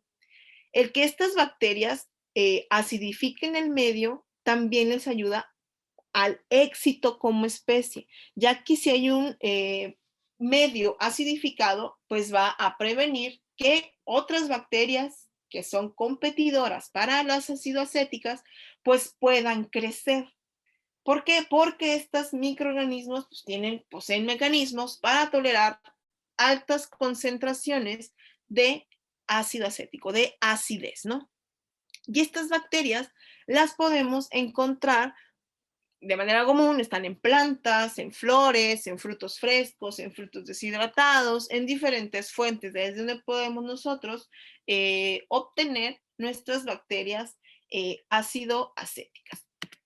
Si bien las bacterias ácido-acéticas se utilizan para fermentar diferentes alimentos, como a los amantes del chocolate, pues las bacterias ácido-acéticas son las que fermentan el chocolate para que este sea secado, tostado, molido, etcétera, ¿no? Primero ocupan los granos, pasar por un proceso de fermentación, por eso digo que a los humanos nos encantan esto de las fermentaciones. Un proceso de fermentación para preparar el grano y obtener pues los compuestos que deseamos en el chocolate, ¿no? En el caso de las cervezas, pues las cervezas lambic, las cervezas de carácter ácido, pues van a ser el resultado de una fermentación mixta y espontánea, en donde van a estar participando pues diferentes especies de bacterias y de levaduras, ¿no? También estas fermentaciones, igual que las lácticas, pues son muy complejas y pueden tardar bastante tiempo y ser difíciles de controlar. No es nada sencillo dejar ahí un mosto y a ver qué pasa, ¿no? Porque les digo, todos son reacciones. Las reacciones pueden ser que liberen energía o que absorban energía, ¿no? Recordemos que todo es energía en movimiento, materia, hay que recordar un poco las materias de química, de biología, por ahí, para ir ligando todos estos conceptos, ¿no? Entonces, como les digo, son fermentaciones sumamente difíciles de controlar, más no imposible. Y bueno, debido a que ha habido un gran interés sobre estas cervezas, pues han ido trabajando justamente en investigaciones con el fin de ir explorando métodos de producción alternos para llegar a los mismos resultados, ¿no? Y bueno, en el caso de las bacterias ácido lácticas, pues van a utilizar una gran fuente o una gran variedad de carbohidratos, ¿no? Unas fuentes variables de carbohidratos, aparte de glucosa, aparte de sacarosa, pues ven, arabinosa, fructosa, galactosa, manitol, manosa, ribosa, sorbitol y gilosa. Todos estos son azúcares que vamos a encontrar en muchísimos alimentos y que las bacterias ácido acéticas, entre otras, van a utilizar pues para oxidar el etanol a ácido acético, ¿no? Que esta es la principal o la característica más importante de las bacterias ácido acéticas, es que oxidan el etanol en ácido acético, ¿ok? Entonces sabemos que el etanol primero en la fermentación, en esta parte se oxida a acetaldehído y luego a ácido acético. Son transformaciones químicas. Entonces, tenemos principalmente dos géneros. Tenemos el género Acetobacter y el género Gluconobacter. En general, el género Acetobacter comprende 33 especies y el Gluconobacter 16. Sin embargo, en ambientes cerveceros, nada más se han descrito 5 Acetobacter de las 33, Acetobacter cetis, Liquefensis, Pastorianus y Hansi. Y en el caso de las Glucolobacter de las 16, pues Gluconobacter oxidans, son las que se han descrito. Entonces, el Gluconobacter y Acetobacter las podemos diferenciar en base a la oxidación del etanol y del lactato. En el caso de las Gluconobacter, estas no pueden oxidar el etanol a dióxido de carbono y agua. Esto por medio de la formación de acetato, y tampoco pueden oxidar el lactato en CO2 y en agua, mientras que las Acetobacter sí pueden oxidar el etanol a acetato y más acetato. Entonces, por eso le digo que las Acetobacter pues, son bien utilizadas en la industria, sobre todo en la producción de vinagre, de celulosa, de ácido acético, de ácido cítrico, de vitamina C, pero de ácido ascórbico, debido a que soportan ambientes pues bastante cargados con compuestos ácidos, ¿no? Y pues, aquí me queda todavía una. Y bueno, ya por último, esto lo encontré, se me hizo muy interesante, sobre algunas fases o 4 fases en la producción de la cerveza alámbica. Por eso la cerveza alámbica pues es muy, muy complicada de realizar porque es bastante larga, ¿no? Tenemos, bueno, estas fases se dieron o se demostraron después de muchísimos estudios que se hicieron con el fin de distinguir las 4 fases que se presentan durante el proceso tradicional de las cervezas tipo láctica. Entonces, primero tenemos la fase oxidativa. La fase oxidativa, aquí principalmente actúan enterobacterias y levaduras salvajes, bacterias salvajes. Esto puede tomar desde el inicio, desde que empezamos el proceso, hasta un mes de la fermentación. En este caso, esta fase se caracteriza porque va a contar con bajas concentraciones de ácidos orgánicos y de etanol. Aquí se están preparando apenas los cultivos.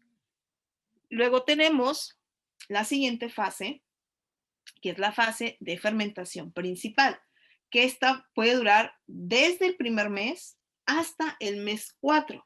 En este caso, en esta fermentación principal, pues ya va a estar dominada por las principales especies fermentativas, que serían Saccharomyces cerevisiae o Saccharomyces pasterianus. Ya en esta fermentación principal se va a caracterizar porque se da la producción de etanol y dióxido de carbono. La siguiente fase es la fase de acidificación. Esta se va a presentar de manera tradicional desde el mes número 4 hasta el mes 10. En esta fase se han encontrado en esas investigaciones que esta fase de la fermentación la dominan bacterias ácido-lácticas, que serían Pediococcus y Lactobacillus brevis. Son los dos microorganismos que van a dominar esta fase de acidificación. Son las principales acidificadoras, Pediococcus y Lactobacillus brevis. Aquí se va a caracterizar porque se producen altas concentraciones de ácido láctico gracias a estas bacterias. Y por último tenemos la fase de maduración. Esta se da después de los 10 meses. Aquí son otros organismos los que van a estar dominando el sistema. En este caso, los que dominan es la levadura de Quera bruxellensis y algunas especies de bacterias ácido-lácticas. Pueden estar las mismas, Pediococcus y Lactobacillus brevis. Esta fase, la fase de maduración, se va a caracterizar porque se va a producir acetato de etilo y lactato de etilo, con el fin de que le demos al final estos compuestos propios de las cervezas lámbicas. ¿Okay? Y me parece que por mi parte sería todo. Les agradezco mucho su atención y el tiempo que se tomaron para estar conmigo en este tiempo. Muchas gracias. Gracias, Karen. No, bueno, ahora sí que diste una cátedra físico-químico. De hecho, tengo nada más una pregunta, pero me imagino que los asistentes pueden tener más. Si es así, les pido que levanten la mano. Y de aquí, ¿te parece bien si te abro el micrófono para que tú verbalices tu pregunta? Con mucho gusto yo lo hago, pero creo que puede ser un poco más puntual. Te abro micrófono. Adelante. Hola, ¿qué tal? ¿Sí me escucho? Sí, adelante. Hola, ¿qué tal? Bueno, pues primero que nada, pues felicidades, creo que tienes un conocimiento increíble y también muchas gracias por tu tiempo, por otorgarnos estos conocimientos en esta noche. Y mi pregunta va específicamente a un caso, pues ahora sí que práctico. La verdad es que, pues, aprovechando todo tu expertise, te quería hacer la pregunta, ¿no?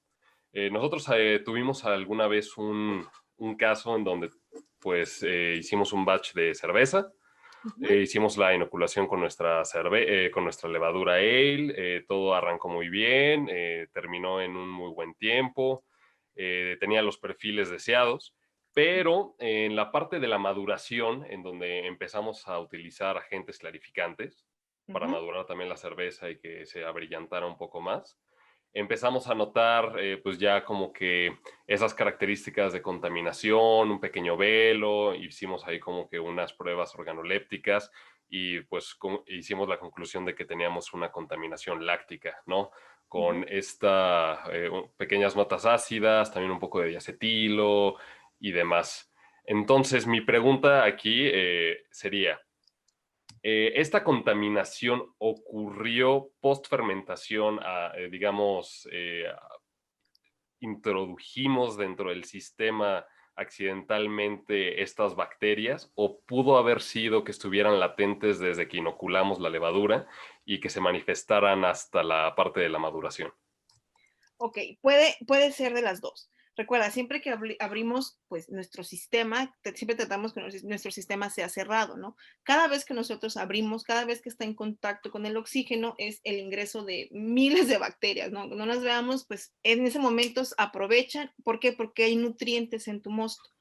Puede haber sido de las dos, mira, porque quizás en un principio tenías tú algún cultivo de esa bacteria, ¿no? Pero como la levadura fue mayor tu inóculo, la levadura aprovechó esos nutrientes. Entonces, cuando la levadura terminó, su jale terminó de reproducirse, hizo sus compuestos, quizás aquellos nutrientes que quedaron disponibles fueron aprovechados por estas bacterias. Pero si dices que tu contaminación se presentó después del inóculo, lo más seguro que fue al momento de abrir el fermentador, ¿no? Y hacer el segundo inóculo. Ahí lo que yo te puedo recomendar, pues son un buen equipo de seguridad, desde guantes, cofia, bata, eliminar o tratar de eliminar aquellos factores que nosotros podemos evitar hablarle, toserle, ¿no? Así que es un proceso, el inóculo para mí es de los procesos más cruciales, ¿no? Porque ahí es o entran bacterias o dejas tu inóculo clean, ¿no? Libre. Entonces sí, depende mucho de eso, ¿no? Pero si dices que presentaron este velo, estas notas ácidas, definitivamente sí son bacterias ácido-lácticas y pudieron presentarse después del inóculo, ¿no? Sobre todo en las manos, la ropa, el hablar, la cabeza, en todos lados hay bacterias Entonces, cuando hagan una incolusión, yo sí les puedo recomendar que su sistema o su manera en la que está su ropa, cómo se están desinfectando, pues sí sea mucho mayor a la del proceso de producción, ¿no? Porque sí es bien delicado que estemos abriendo ahí nuestro sistema, ¿no? Que esté ingresando cualquier levadura. Recuerden, en cuanto hay oxígeno, las levaduras no van a fermentar, se van a ir a respirar y ya no vamos a tener los compuestos que deseamos. Perfecto, muchísimas gracias. Claro, cuando gustes, aquí estoy para ayudarlos en lo que hasta mi conocimiento pueda. Excelente. La verdad es de que ya no tengo a nadie con la mano levantada. Tengo una pregunta de Luis Manuel Serrano y dice, hola, buenísima presentación. ¿Cuál era el género de la levadura que era mala para producir alcohol? La levadura que era mala para producir alcohol. Ah, caray. Eso no, a ver, levaduras. ¿Cuál era el género de la levadura que era malo para producir alcohol? Lo que puedo hacer es abrirle el micrófono a Luis Manuel. Sí, porque no le entiendo a A ver, Luis Manuel, te acabo de abrir el micrófono, adelante. Hola, gracias. Sí, mi pregunta era al inicio habías dicho algo de un Saccharomyces o algo así. Ya, ese género. Ya me acordé, gracias. El género ese es un primo, una levadura prima de la Saccharomyces. El género es Saccharomycodes. Género Saccharomycodes es una levadura que tiene una deficiencia metabólica, ya que ella tiene una deficiencia en beta-amilasa, no logra cortar el almidón para producir azúcares fermentables. Yo con esa levadura trabajé y logramos obtener una cerveza con perfiles bien reducidos de alcohol, pero no afectando tanto su organolepsia, ¿no? Entonces fue una manera en la que produjimos cerveza reducida en alcohol. Creo que la más baja que agarramos fue de 0.4. El perfil no era tan bueno. Una de las desventajas de Saccharomycodes, sobre todo la especie Saccharomycodes ludwigi, es que pueden formar mucho ácido láctico. Entonces ahí hay que estar como jugándole un poco entre cultivos, entre qué perfiles quieres, pero siempre mantener un bajo perfil de alcohol, ¿no? Y recuerdo que la cerveza más alcohólica del experimento, si la más baja fue de 0.4 y la más alcohólica fue de 1.6. Entonces, pues estamos dentro de un rango bastante aceptable de cervezas reducidas en alcohol. Excelente. ¿Quedó respondida tu pregunta, Luis Manuel? Sí, muchas gracias. Gracias. Sí, por nada. Antonio Muñoz tiene levantada la mano. Abro micrófono. Hola, ¿me escuchan bien? Sí. Sí. Perfecto. Bueno, mi pregunta es si conocías alguna cervecería que tenga algún método de producción de cerveza bajo velo de flor. Lo pregunto porque me encontré, alguna vez hice cerveza, tuve contaminación por velo de flor y después estuve investigando y encontré una patente en España, un proyecto de patente de que estaban haciendo cerveza bajo creencia biológica, bajo velo de flor, en la zona donde ellos hacen Jerez. Y sé que ellos utilizan velo de flor en la producción de Jerez, pero para cerveza se me hizo pues interesante. ¿Conoces alguna cervecería o alguna producción o alguien que produzca cervezas con este método? Con este método, fíjate que desconozco, en México pues no creo, ¿no? O sea, de repente sí nos da miedo andar jugando ahí con microorganismos porque podemos detonar una contaminación bastante grave y ha pasado ahí con varias cervecerías, ¿no? Pero fíjate que esta técnica no la he escuchado que se maneje aquí en México. Déjame investigar, si quieres, me dejas ahí tu información, a ver qué puedo encontrar al respecto, pero que es interesante el proceso, ¿no? Cómo se van produciendo. Creo que aquí como que los que más aventados o los más aventureros que yo he visto son Hércules, ¿no? Cervecería Hércules. Creo que son muy aventados, me late muchísimo lo que hacen, porque hacen cervezas de fermentación abierta, hacen barricas, hacen una serie de cosas bien interesantes, ¿no? Juegan con muchos microorganismos con el fin de tener perfiles, pues ahí rarones, ¿no? Que nos puedan agradar a los consumidores al final. Pero fíjate, Antonio, bien interesante tu pregunta. Te digo, desconozco si hay alguna cervecería que maneje ese método, pero pues no estaría mal ahí, me pongo a buscarle un poquito a ver qué te puedo compartir. Gracias. Sí, claro. Excelente. A ver, Diana, ahora sí ya está levantada la mano. Diana, te hablo micrófono. Si alguien más quiere hablar, Gracias. por favor, levanten la mano. Hola, gracias. ¿Consideras que el magnesio aporta vitaminas o nutrientes a la levadura? Sí, es importante tener, híjole, qué buena pregunta. Muchos minerales, ¿no? Recordemos que hay una serie y un gran número de minerales que muchas veces no los consideramos o nomás agregamos, pues échale ahí las sales de Epsom y con eso tienes, ¿no? Si bien nos ayuda mucho a que sean nutrientes para la levadura, tenemos que considerar o tener en cuenta o conocer de ciencia cierta cantidad de nutrientes que requieren la levadura, ¿no? Porque a veces nos podemos pasar de un nutriente y podemos seguir desencadenando, otros problemas que no queremos, ¿no? Inclusive también la cantidad de sales, de minerales, de compuestos, de elementos que tengamos en nuestro mosto, definitivamente van a repercutir muchísimo en el desarrollo de la levadura, ¿no? Sobre todo recordando esto de las rutas metabólicas, ¿no? Recuerde, todos los nutrientes, todos los compuestos que estén en nuestro mosto van al final a repercutir en las rutas metabólicas. Y recuerden que los microorganismos tienen la capacidad de encender y apagar rutas dependiendo de los compuestos, la temperatura, los factores que tengamos en nuestro sistema. Ok, muchas gracias. Y de nada. ¿Quedó respondida, Diana? Sí, aunque realmente me salta otra dudita que sería, ¿consideras que... Ok, gracias. ¿Consideras que favorecen más para la reproducción de la levadura o para la fermentación que genera? Híjole. Pues yo me iría más por la fermentación. Para el crecimiento, lo principal es el oxígeno. Si bien los nutrientes, pero recuerda que ya la levadura ya viene de un medio, de un inóculo, ya trae ahí unas adecuaciones. Cuando nosotros metemos en nuestro mosto, en el crecimiento, no va a empezar a ella a consumir de manera así exponencial los nutrientes, no, ella se tiene que adaptar primero al sistema. ¿Y cómo se adapta el sistema?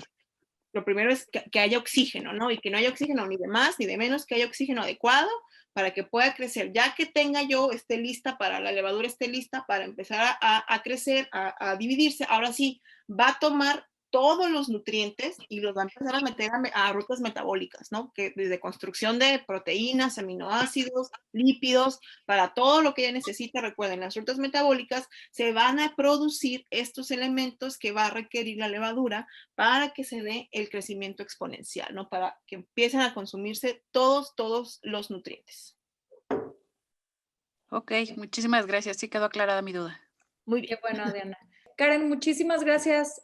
Antes de despedirnos, les puse en el chat la liga para el cuestionario de la industria de este año. Es bien importante que nos ayuden a contestarla para poder nosotros tener números de dónde estamos parados como cerveceros artesanales en México.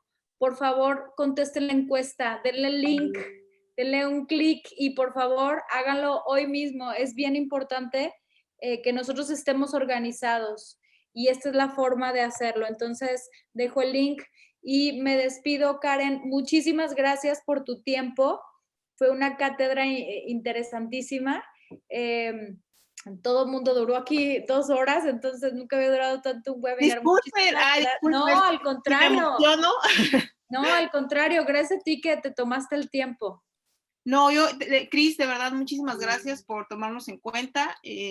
Lo poquito ahí que podamos ayudarles, ya saben, si alguien se quedó con más dudas, si quieren los artículos, con mucho gusto se los puedo compartir.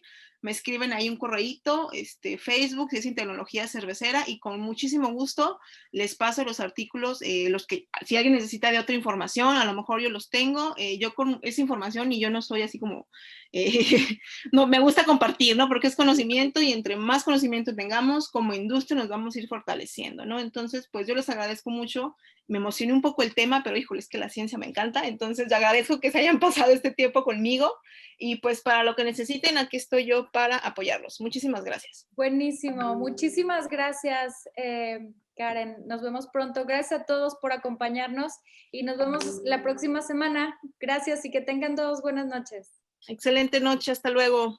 Hasta luego. Bye, bye. Bye.